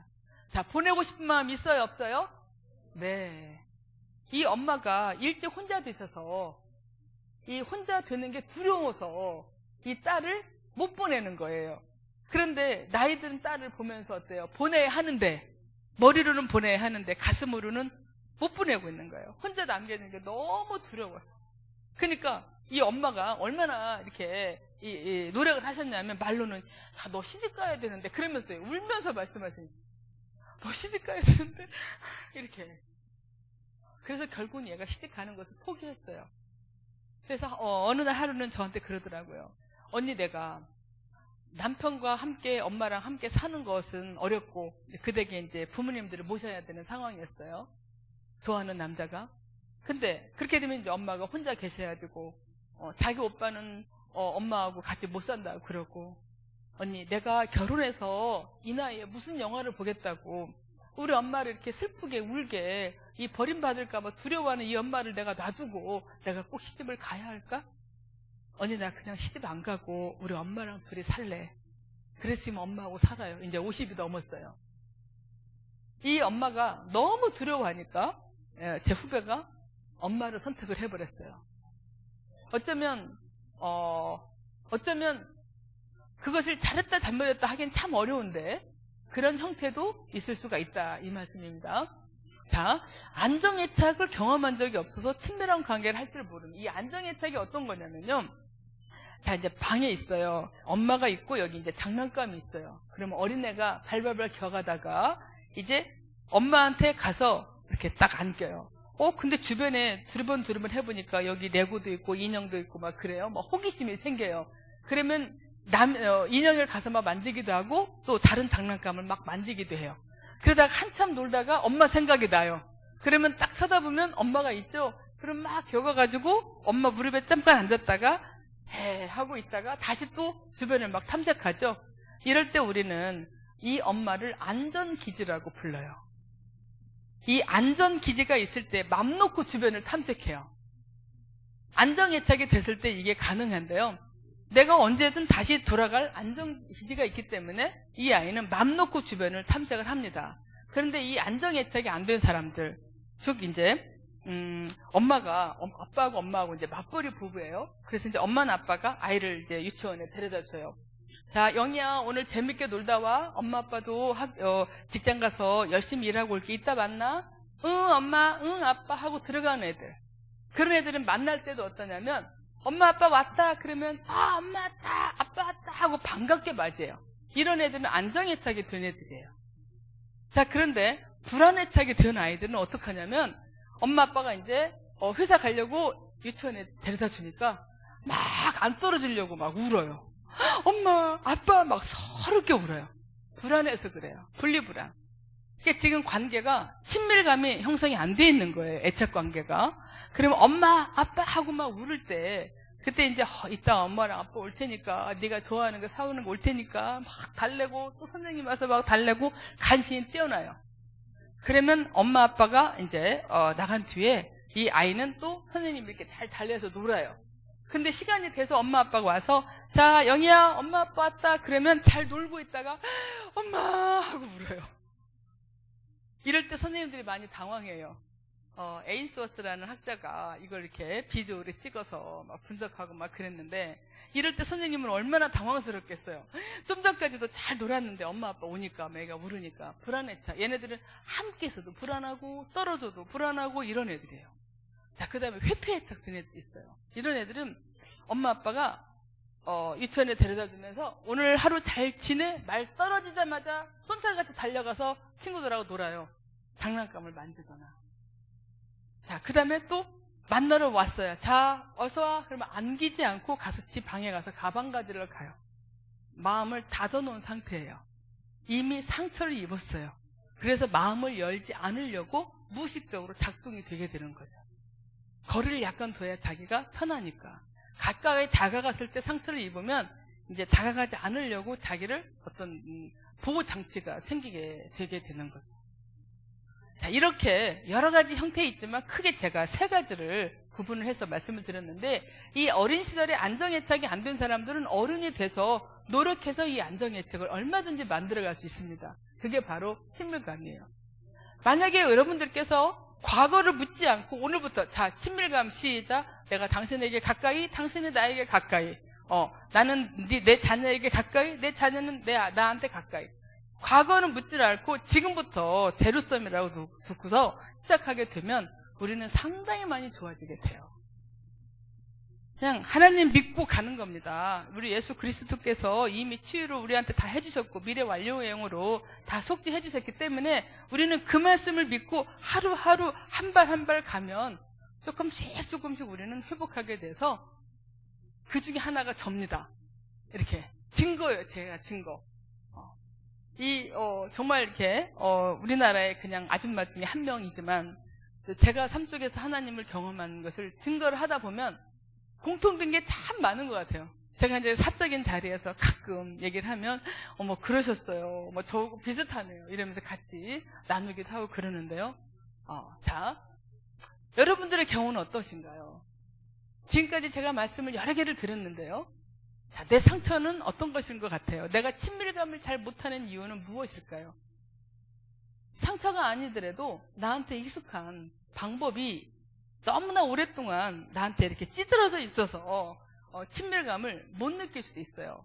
이제 내일 친밀감을 못 느꼈을 때 나타나는 어떤 문제들이 어떤 관계로 역기능적인 관계를 만들어 가는가를 내일은 제가 자세히 말씀을 드릴 텐데, 자, 오늘 지금까지 말씀을 들었을 때 자, 한번 생각을 해보세요. 나는 어떤 것에 해당되나요? 좀 얘기 좀 해주실래요? 지금 제가 친밀한 관계를 못하는 이유를 진짜 여러 개를 지금 말씀을 드렸는데 여기서부터 이렇게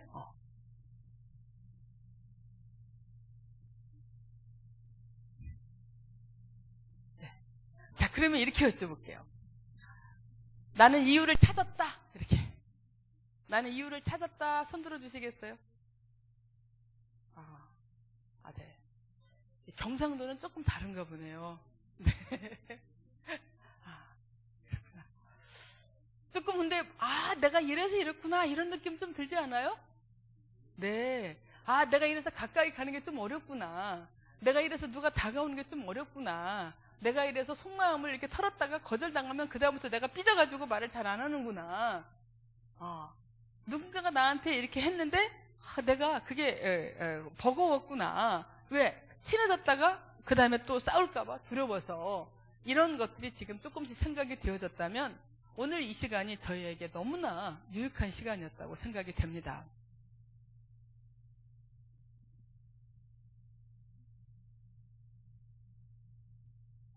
자, 그러면 여러분, 친밀한 관계를 하기 위해서는 우리가 어떻게 해야 되는가 한번 생각을 해볼게요. 친밀한 관계를 하기 위해서는 제일 먼저 뭐가 필요하냐면 따로 할 줄도 알고 혼자 할 줄도 알아야 돼요. 자, 여러분 깍지를 한번 껴보시겠어요? 함께. 자, 같이 시작. 함께. 네, 따로. 네. 함께. 따로. 이 두 가지를 다 잘할 줄 알아야 친밀한 관계를 할 줄 알아요. 그런데 함께만 하려고 하거나 따로만 하려고 하게 되면 친밀한 관계에 문제가 생기게 됩니다. 그런데 참 신기하게 우리 하나님께서는 우리가 하나님께 가까이 갔다가 또 혼자 나왔다가 삐져가지고 나왔다가 또 풀리면 하나님께 갔다가 우리는 막 그렇게 하잖아요. 근데 하나님은 어떠신 것 같아요? 그대로 계시죠.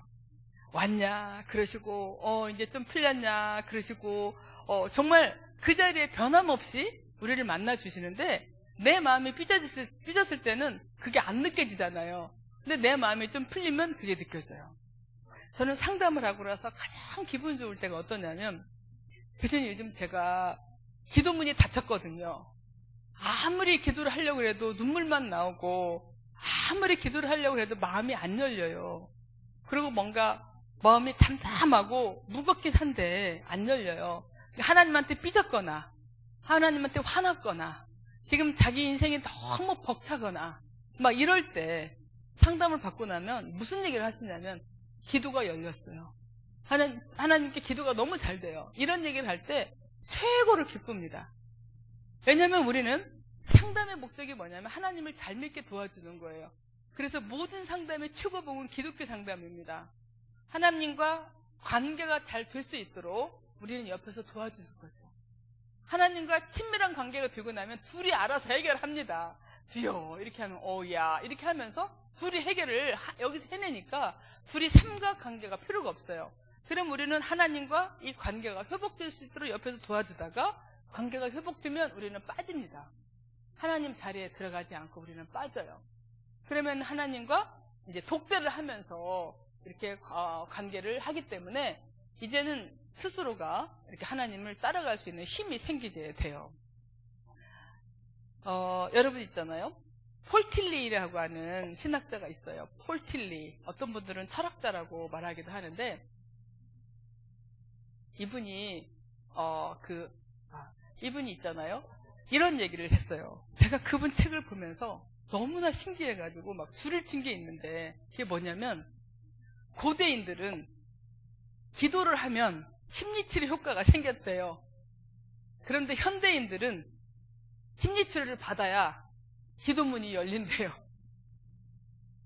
제가 한 2만 7천 명 정도 상담을 했는데 얼마나 많이 제가 경험을 했겠어요. 30년 넘게 이 분야에 이 업계에 있으면서 그때마다 제가 계속 느끼는 게 뭐냐면 아까 우리가 처음에 말했던 건 하나님과 가까워지면 문제들이 잘 돼요. 근데 문제가 생기게 되면 하나님과 멀어지게 돼요. 그럼 어때요? 더 악순환이 이루어지게 되겠죠. 어느 정도 문제가 깊어지게 되면 하나님의 의식도 안 돼요. 그런 거 뭔가 영적으로 느껴지지도 않아요. 그러면 더 멀어지게 되면 어때요? 문제가 더 악화되겠죠. 이제 이런 악순환을 갖게 되는데 제가 그 책을 보면서 줄을 몇 번 치면서 몇 시간 동안 그 말씀으로 묵상을 했었어요. 얼마나 신기한 말입니까? 하나님과 내가 가까워지게 되면 문제로부터 우리가 이렇게 회복되어지지만 하나님과 멀어지게 되면 문제가 생기는데 사실은 반대일 때가 더 많아요. 문제가 생겨서 하나님과 더 멀어지고 그러다 보니까 하나님과 멀어지니까 문제가 더 많이 생기게 되고 그래서 제가 트라피스트 수도원이라는 데를 간 적이 있는데 여러분 트라피스트 수도원은 베네딕트 7세의 그 수도원 규칙을 그대로 따라요. 아주 엄격하게. 여러분 한번 가보실래요? 하루에 7번씩 예배를 드려요. 하루에 7번. 많아요? 적어요? 아, 네. 근데 거기를 가서 하루를 똑같이 해봤거든요. 거기 계신 분들하고. 근데 제가 거기서 굉장히 재밌고 놀라운 걸 깨달았어요. 사실은 우리가 이 비방하고 갈등하고 싸우고 이렇게 누구를 미워하고 원망하고 분노하고 이런 것들이 다 죄성에서 원죄에서 비롯되는 속성들이에요. 모든 문제와 모든 증상은 원죄에서 비롯돼요. 그래서 제가 원죄를 쌀독에 들어있는 애벌레라면 문제와 증상은 나방이다. 이렇게 표현을 합니다. 그럼 쌀독에 있는 애벌레는 누가 잡아요? 네, 주님만이 하셔요. 또 이미 하셨어요. 우리가 그걸 지금 계속 경험을 하고 있고요. 이미 하신 거를. 그러면 이 나방을 잡는 건 뭐냐면 쌀독에 있는 애벌레를 이미 주님께서 미래 완료형으로 해결하셨기 때문에 우리가 나방을 잡을 수 있는 은혜가 주어지는 거예요. 모든 치유와 회복은 하나님의 은혜에서 비롯됩니다, 여러분. 십자가 없었다면, 십자가 사건이 없었다면 나방을 잡을 수가 없어요. 어떤 문제도 증상이든 우리가 해결할 수가 없어요. 우리 힘으로 할 수가 없어요, 여러분. 근데 이미 주님은 우리한테 그런 은혜를 주셨고 그렇게 할 수 있도록 허락하셨어요. 그래서 내 문제를 이렇게 공부하면서 또 설교 들으면서 또 함께 나누면서 또 이렇게 예배 시간에 깨우침을 통해서 내 문제와 증상을 겸손히 주 앞에 나아가 찾아보고 또 검토해보고 이렇게 하면서 나방 한 마리 잡고, 그쵸? 아, 내가 내 아내한테 좀 너무 무뚝뚝했구나. 나방 한 마리 잡아. 내가 오늘 가서 친절하게 해야지. 계속 노력해야지. 아, 내가 요즘 남편한테 너무 서운하게 했네. 좀 퉁명스럽게 하고 내 남편이 많이 속상하겠다. 이런 것들이 다 나방 잡는 거예요, 그게. 아, 내가 우리 아들한테 너무 말을 함부로 하네. 내가 우리 딸한테 너무 이러이러했네. 아, 내가 요즘 좀 너무 무심했나? 이런 게 다 나방 잡는 겁니다. 자기를 돌아보고 나로 인해서 누군가가 힘들었거나 혹은 지금 내 문제가 뭔가 발견됐거나 이런 것들은 친밀감을 다 방해하는 일이기 때문에 내 영성만 깎아먹는 게 아니라 내 가족들의 영성까지 같이 깎아먹어요. 그럼 어때요? 가족들 모두가 다 서로 다 나방을 잡으면 그 가족은 어때요? 더 치유되고 회복되고, 네, 또 우리 교회가 어때요? 치유와 회복의 능력을 가지고 있는 교회 공동체가 되는 거죠. 제가 7번을 예배를 들어보니까요. 예배도 길어요. 1시간 이상씩 하더라고요. 물론 제가 정교회라는 데를 가봤어요. 거기서 예배를 드리는데 그날은 거기도 하루에 3번씩 예배를 드리더라고요. 근데 여러분, 오늘은 학생들이 왔으니까 예배를 빨리 끝내겠대요. 그래서 우리가 그 빨리가 몇 시간인지 되게 궁금했어요. 빨리 끝내면 몇 시간인데 그랬더니 4시간을 예배를 드렸어요. 네, 4시간을.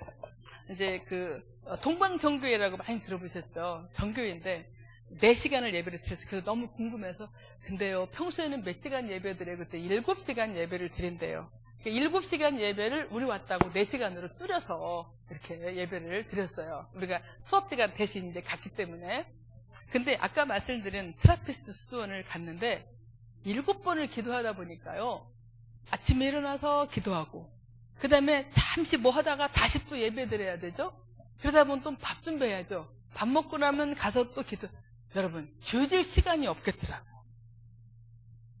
제가 거기서 놀라운 걸 깨달았어요. 너무 평범하지만 하루에 7번씩 기도를 하든가 예배를 드리든가 1시간씩, 아니면 이렇게 계속 공부하면서 내 나방을 계속 잡든가 우리가 뭐라도 하나는 해야 되지 않을까요? 여러분 뭐 할래요? 나방 잡을래요? 아니면 하루에 7번씩 예배 드릴래요? 나방 잡는 게 나아요? 아, 네. 그렇구나. 네. 또 직장 다녀야 되니까. 그렇죠? 네. 그럼 우리 오늘 공부한 것을 가지고서 자기 자신에게 또 우리 가족들에게 적용시켜서 나방을 찾아서 열심히 잡으시길 바라요.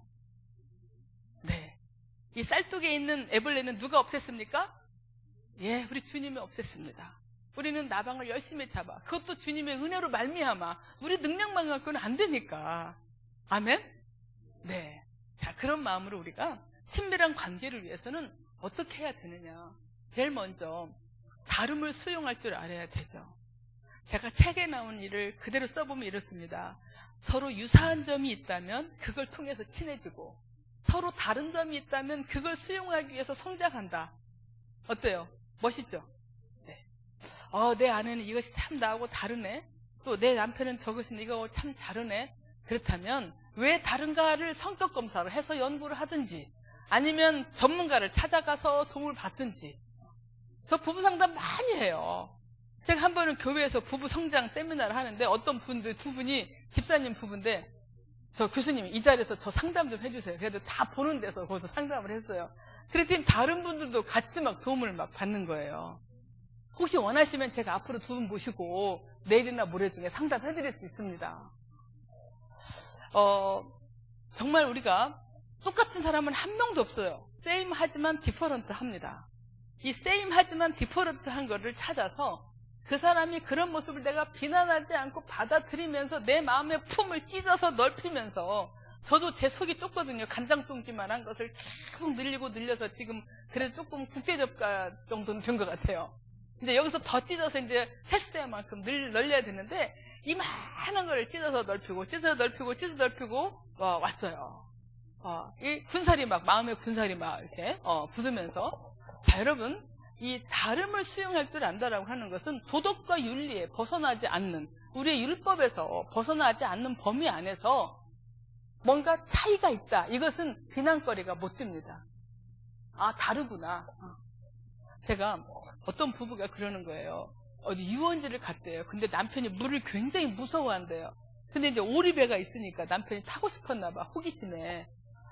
그런데 이제 그 아내도 이제 그런 게 무서워서 잘 안 탔는데 그날은 너무나 타고 싶더래요. 그래서 이제 아내가 혼자 타고 왔대요. 오리배를. 그래서 자기가 너무 막 개선장군처럼 나 여보 막 오리배 탔어 막 자랑하려고 남편한테 막 와서 얘기를 하니까 남편이 딴 사람들하고 막 우고 까불고 있더래요. 그러니까 이 아내가 상처가 됐어요. 어머 세상에 내가 오리배 탄 것을 말하면 남편이 잘했어 이렇게 엄지척 해줄 줄 알았는데 다른 사람을 얘기하고 쳐다도 안 보니까 남편이 막 아내가 화가 난 거예요. 그래서 제가 남편한테 물어봤어요. 남편님 그때 왜 삐지셨나요? 그랬더니 이 남편이 뭐라고 하냐면 내가 타자고 할 때는 대답도 안 하더니 혼자 가서 타고 왔다는 거예요. 그래서 삐졌다는 거예요. 그래서 아내한테 물어봤어요. 왜 남편이 같이 타자고 그랬는데 혼자 탔어요? 그랬더니 아내는 말을 들은 적이 없대요. 남편이 타자는 말을. 그래서 제가 남편한테 거기서 감을 딱 잡았어요. 대화가 안 된 거죠. 소통이. 그래서 남편한테 남편님 뭐라고 얘기했었어요? 아내한테. 그랬더니 저거 오리배 있다. 그렇게 말했대. 그럼 누가 그 말 듣고 타고 싶다는 말로 아냐고. 어때요? 네, 우리 여기 진주 동네는 어떤지 모르겠어요. 저기 오리배 있다. 이렇게 말하면 남편이 타고 싶구나. 이렇게 해석하나요? 대한민국 어디나 비슷하군요. 이 남편은 저기 오리배 있다. 이게 여보 같이 탈래? 이 말이었던 거예요. 근데 아내가 그랬대요. 오리배 빠져. 그랬대요. 그리고 아내는 다른 사람들과 같이 타고 온 거예요. 자, 이때 남편이 삐질 만한 이유가 있죠. 근데 또 아내도 화날 만한 이유가 있죠. 그래서 제가 두 분을 앉혀놓고 대화하는 법을 가르쳤어요. 사실 이제 오리 이런 건 제가 지금 이제 지어낸 거고, 이제 그 원리만 이제 왜냐면 상담한 내용을 말할 수가 없거든요. 비밀불장 차원에서. 제가 비슷하게 지금 막 지어낸 거예요. 그래서 이제 둘이 딱 앉혀놓고 이제 대화를 시켰어요. 남편 보고 뭐라고 했냐면, 여보, 나는 물이 무서워서 오리배를 혼자 못 타겠어. 당신 탄다면 내가 오늘 한번 내가 모험을 해보고 싶은데 같이 탈까? 이렇게 시켰어요. 그때 남편이 막 창피해서 어쩔 줄 모르는 거예요. 그런 얘기를 하는 것 자체가 쪽팔리는 거야. 이 남편 자체가. 그런 말을 해본 적이 없으니까. 왜냐하면 많은 남자들은 자기 약점을 드러내면 안 된다라고 사회에서 배우고 자랐기 때문에 그런 표현하는 게 어려울 수밖에 없죠. 그 얘기를 하니까 아내가 그래? 마침 나도 타고 싶었는데 잘됐다. 여보 나랑 둘이 같이 타자. 뭐 금방 연습하니까 되는 거예요.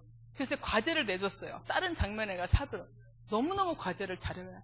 가지고 나이 50 넘은 분 두 분 데리고 제가 말하기 듣기 훈련을 시켰어요. 재밌죠? 여러분 말하기 듣기를 몇 살 때 배우는지 아세요? 네. 돌 지나면서부터 조금씩 하나요 우리가? 초등학교 때도 말하기 듣기 프로그램이 있어요. 그런데 우리가 거기서도 제대로 안 된 상태로 말하기 듣기를 못하는 상태로 나이 50, 40, 60 막 되는 거죠. 부부 상담할 때 이런 말 참 들었습니다. 부부 이제 앉혀놓고 우리가 인정하기, 반영하기, 공감하기 이런 대화 훈련을 막 시키거든요. 그러면 막 엉엉 울어요. 막 그러면 제가 마이크를 대요. 그럼 한 100명 있는 데서 뭐라고 말하냐면, 교수님 저는요 결혼한 지 30년 됐는데요 진짜 대화 같은 대화 오늘 처음 해봤어요. 이렇게 얘기를 해요. 이만큼 우리가 서로가 마음이 있는데 어떻게 친해질지를 모르기 때문에 못하는 경우가 너무너무 많다는 거죠. 자, 다름을 수용할 줄 알아야 된다. 뭐뭐 함에도 불구하고 받아들일 줄 아는 거.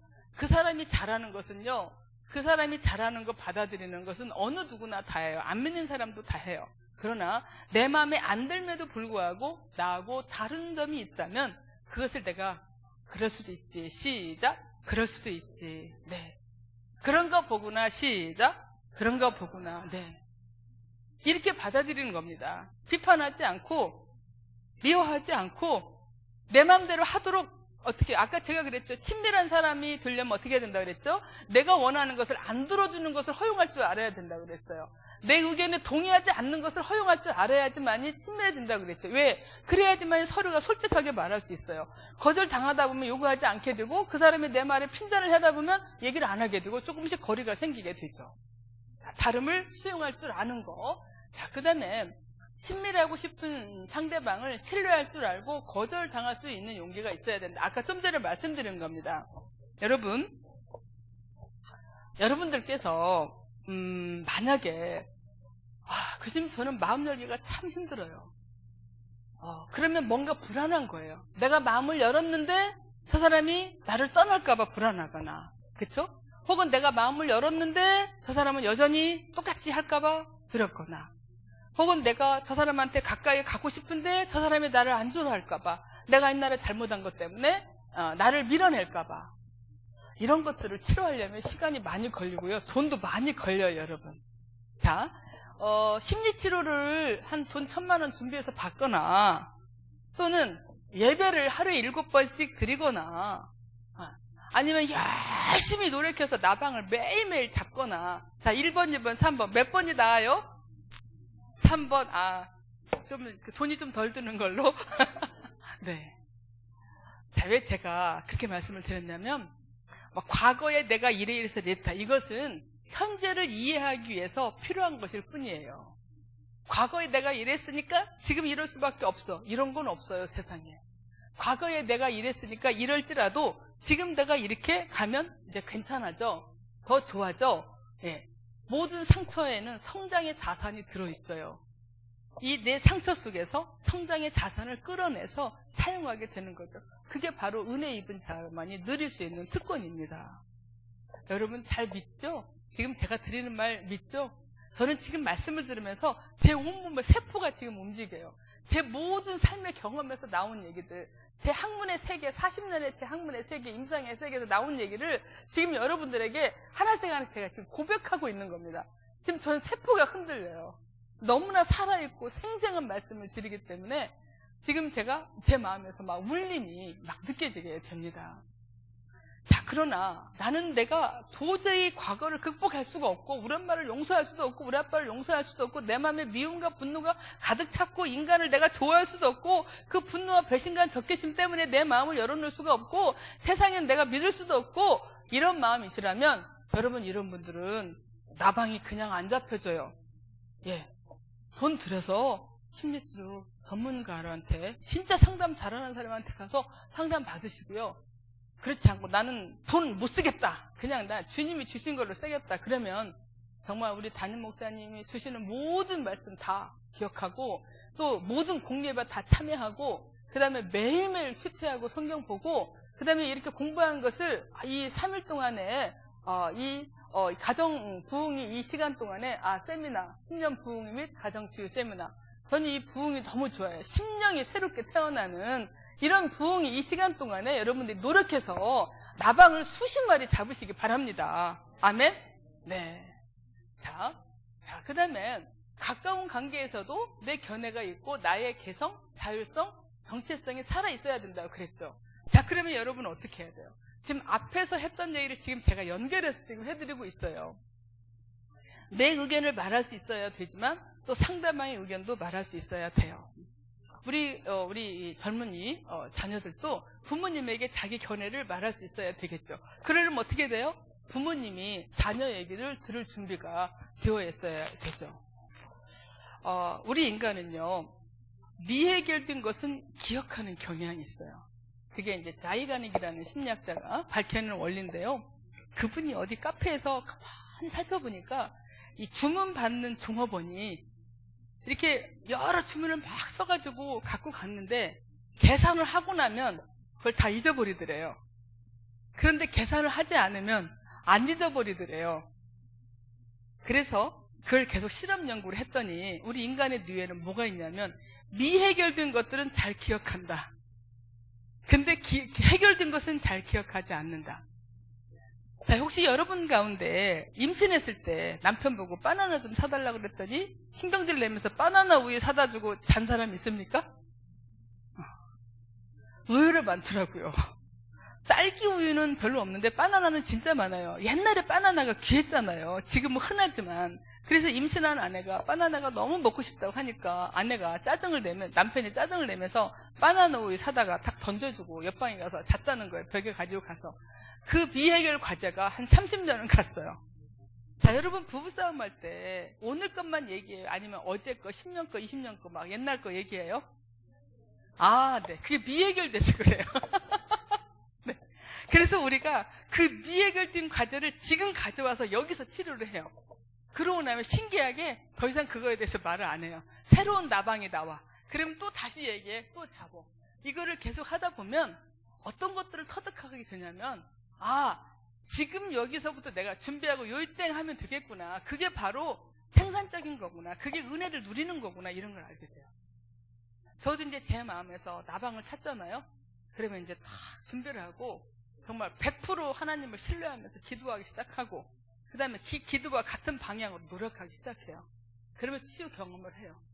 이거를 자주 반복하다 보면 재미도 있고 나방 잡는 재미 얼마나 개운하고 깨끗해요. 그렇지만 이제 또 나오긴 하지만 일단은 그 순간을 우리는 즐기는 거죠. 자, 그 다음에 가까운 관계에서도 내 견해가 살아있고 내가 이 의견을 말할 줄 알아야 진짜 친해진다고 그랬잖아요. 우리 자녀들께서 부모님에게 어떤 의견을 말했을 때 부모님이 그것을 받아들 줄 알아야 자녀가 다시 또 말하고 싶어져요. 자, 그런데 부모님이 옛날에 예를 든다면 엄마가 이제 너 학원을 빼먹고 어떻게 학원 하루에 돈이 얼만데 어떻게 빼먹을 수 있냐 그러면서 막 야단을 쳤어요. 그랬더니 청소년 자녀가 실제 있는 얘기 이건 진짜 실제 자녀가 뭐라고 했냐면 엄마는 이렇게 에어로빅인가? 거기에 3달치를 끊었는데 일주일 가고 안 갔대요. 그러니까 이제 아들이 확 대든 거예요, 엄마한테. 엄마는, 나는 학원 하루밖에 안 빼먹었는데, 엄마는 에어로빅 3달치 선불로 내고 일주일이나 빼먹었으면서 그 돈이 더 많다고 한 거예요. 그랬더니 엄마가 이제 아들을 막 잡들이하고 네 성적이 언제냐 이러면서 막 야단을 쳤다는 거예요. 그대로 아들이 문을 닫고 들어가서 싫어요, 몰라요, 아니요 3개만 한다는 거예요. 자, 우리 자녀들 엄마 아빠들에게 마음 좀 열어주세요. 우리 부모님들께도 자녀들에게 마음을 좀 열어주세요. 그래서 내 의견하고 다른 얘기 또 자식이 아무리 어릴지라도 자기 견해가 있다는 걸 인정하고 그런 데는 어떻게 해야 돼요? 맞아. 엄마가 에어로빅을 그렇게 끊어놓고 안 간 적이 있어. 네 말이 맞아. 엄마도 노력할게. 너도 노력하자. 너는 어떻게 숙제도 안 하고 잠을 잘 수가 있니? 그날 일은 그날 해야 되지 않겠니? 엄마는 설거지 싸놨네? 맞아. 엄마가 설거지를 싸놨네. 그래, 엄마도 노력할게. 아빠는 청소도 안 했네? 그래, 아빠도 노력할게. 그리고 너도 노력하자. 이렇게 갔을 때 진짜 친밀해질 수 있다는 것을 우리가 꼭 기억하시기 바랍니다. 내가 어떤 얘기를 했을 때 무조건 듣는다? 그런 가족은 잘못 크게 돼요. 내가 어떤 얘기를 했을 때 그것에 대한 자기 견해를 말할 수 있어야 건강한 사람으로 크게 됩니다. 그래서 보고 듣고 느끼고 생각한 것을 말할 수 있도록 허용해야 그 가족관계가 건강하게 발전하게 되는데 아빠가 너무 힘이 세거나 엄마가 너무 힘이 세거나 자기 기분 조금만 나쁘면 막 누르고 못하게 하고 혼내고 화내고 힘으로 이렇게 제압을 하게 되면 그 가족들이 건강하지 않은 사람으로 자라게 된다는 것을 우리가 꼭 기억을 해야 돼요. 아시겠습니까? 네. 자, 갈등을 견딜 줄 알고 해결을 위해 노력할 줄 안다. 제가 오늘 마지막으로 이 말씀을 드릴게요. 여러분, 갈등을 할 줄 알아야 됩니다. 싸움도 할 줄 알아야 됩니다. 우리가 그걸 핫타임이라고 그래요. 얼마나 힘들면 핫하다고 그러겠어요. 뜨거운 시간.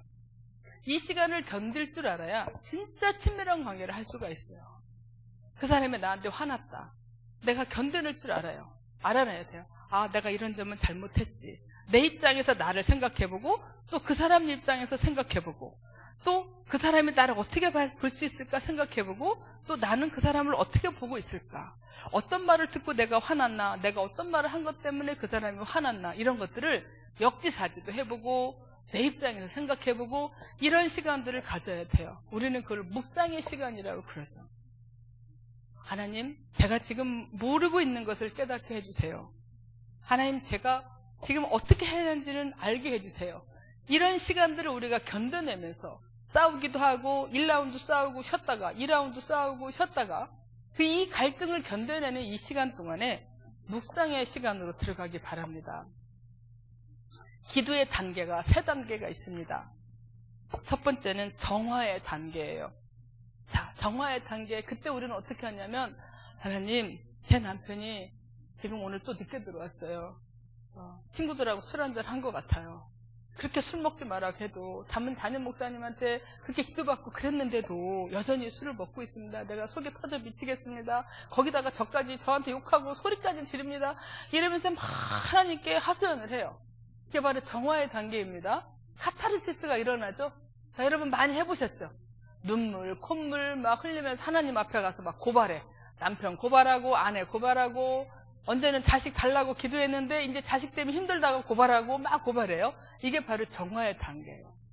이렇게 자기가 하나님께 하고 싶은 내 마음의 속력이 있는 어떤 막 다윗이 하듯이 막 미움이든 속상함이든 분노든 막 하나님께 말씀을 막 드립니다. 그 다음에 하나님께서 저한테 하실 말씀이 있는 걸 듣는 게 조명 단계예요. 하나님께서 나를 객관적으로 보여주시는 거죠. 그럴 때, 야, 성경아, 내가 볼 때는 네가 네 남편을 좀 더 이해해야 될 것 같다. 지금 너의 이 모습이 남편이 보기에는 받아들이기 어려울 수도 있겠어. 이런 것들을 깨닫게 해주는 게 조명 단계예요. 제가 이 말씀 드리다 보니까 생각나요. 제 남편이 간암에 걸려가지고 그 식이요법으로 이렇게 하는데 정말 미치겠더라고요. 한 주방에서 있는 시간이 무지무지 많았어요. 막 사표를 냈는데 사표 수리를 안 해주니까 또 막 다니면서 해야 되고 논문 써야 되고 막 이러는데 정말 몸이 이렇게 견디지를 못하니까 막 부대끼더라고요. 힘드니까. 매일 새벽 2시까지 주방에서 막 일하고 이렇게 몇 년을 하다가 제 남편이 이제 안식년이 돼가지고 미국을 갔는데 그 1년 동안 제가 주방에서 밥 한 번도 안 했어요, 여러분. 근처도 가게 돼요. 심지어는 제가 그때 신대원을 다녔는데 라면도 생으로 먹어요. 생라면. 그 생라면이 그렇게 맛있는지 그렇게 알았어요. 그래서 스프 조금 발라가지고 이렇게 부셔서 먹으면 얼마나 맛있는지. 그거 먹으면서 공부하니까 시간도 절약하고 정말 근처도 가기 싫어요. 제가 질렸나 봐요. 그때 한 5년간 하고 질려버린 것 같아요. 그런데 이제 그 방학 때 온 거예요. 와서 좋은데 밥을 해야 되잖아. 그래서 이제 책 보다가 이제 주방으로 이제 밥을 하러 가는데 투덜투덜하면서 갔어요, 제가. 왜냐면 그때만 해도 저희 남편이 외식을 안 했어요. 몸에 안 좋으니까. 그래서 뭐 핸드메이드, 집밥. 그래서 이제 집에서 제가 다 만들어야 되니까. 그래서 뭔가 막 저도 모르게 막 투덜투덜 하면서 하나님 힘들어 죽겠어요. 막 이렇게 투덜투덜 정화의 단계죠? 막 투덜투덜을 막 했는데. 근데 하나님이 저한테 뭐라고 하시냐면, 야, 성경아, 네가 이렇게 투덜거리면서 밥을 하면 이 밥을 먹는 네 남편 마음이 편하겠냐? 그러시는 거예요. 근데 그 말을 딱 듣는 순간 그냥 머리가 띵 했어요. 맞아. 지금 내 얼굴 다 봤을 거예요. 신경질나서 인상 쓰고 있는 거 다 봤을 거 아니에요. 하기 싫은 거 억지로 하는 거 지금 다 봤을 거 아니에요. 얼마나 지금 안절부절 하겠어요? 그래서 내가 그래도 하나님, 저 지금 너무 힘들다고요. 어제도 2시간밖에 못 잤고, 그제도 2시간밖에 못 잤고, 또 지금 숙제도 해야 되고, 그냥 밖에서 나가서 먹다가 시켜 먹으면 참 좋겠는데, 꼭 제가 해주는 걸 먹는다고 하니까, 제가 좀 막 힘들어요. 오라토리오. 이제 제 얘기를 또 막 한 거예요. 그랬더니 주님이, 그래도 네 남편이 편하게 먹을 수 있도록 네 남편은 건강으로 지금까지 해왔는데 오늘 조금만 하고 이렇게 또 막 얘기를 하시는 거예요. 그러고 나서 제가 일치 하나님 마음으로 이 상황을 보게 됐어요. 그래, 내가 언제는 살려달라고 그렇게 기도하고 살려주시기만 하면 내가 뭐든지 하겠노라고 하고 이렇게 살려주시니까 마음이 싹 달라져가지고 간사하게 힘들다고 또 이제 안 하겠다고 하고 주님의 마음으로 이 상황을 딱 보니까 일치 단계 보니까 마음이 가벼워지면서 즐겁게 밥을 해서 밥을 줬어요. 그러면 제가 그 얘기를 했어요. 그랬더니 우리 하나님은 참 좋으신 하나님이라고 제 남편이 그렇게 고백을 하더라고요. 제가 오늘 첫날이라 그냥 살짝 가벼운 거 깠어요. 이보다 더 센 거 많은데. 이렇게 우리가 정화의 단계, 조명의 단계, 일치의 단계까지 이 기도를 이렇게 깊이 긴 시간 해야 되는데 막 고발만 하고 야 성경아 너 내가 할 말 했다 이리 와. 그런데 예수 그리스도 이름으로 기도드립니다 아멘 하고 떠나버리게 되면 조명 일치를 경험하지 못하게 되겠죠. 하나님과 친밀한 관계를 하려면 여러분 정화의 단계, 그 다음에 조명 단계, 일루전, 그 다음에 세 번째 일치 단계, 주님의 관점에서 보는 거죠. 관상이라는 말은 많이 들어보셨죠. 주님의 관점에 내 관점이 표준되어져서 일치되게 보는 거. 이 단계를 자꾸 경험을 하게 되면 하나님과 더 깊은 단계로 가게 되고 하나님과 더 깊은 대화를 할 수 있습니다. 네, 이 밤 늦은 밤까지 이렇게 함께 해주셔서 너무 감사하고요. 오늘 내일 모레 3일을 통해서 지금까지도 잘 해오셨지만 하나님과 더 영적으로 더 진보하는 시간이 되시기를 간절히 바라면서 제 강의를 마칠까 합니다. 네, 제가 이제 이렇게 스피드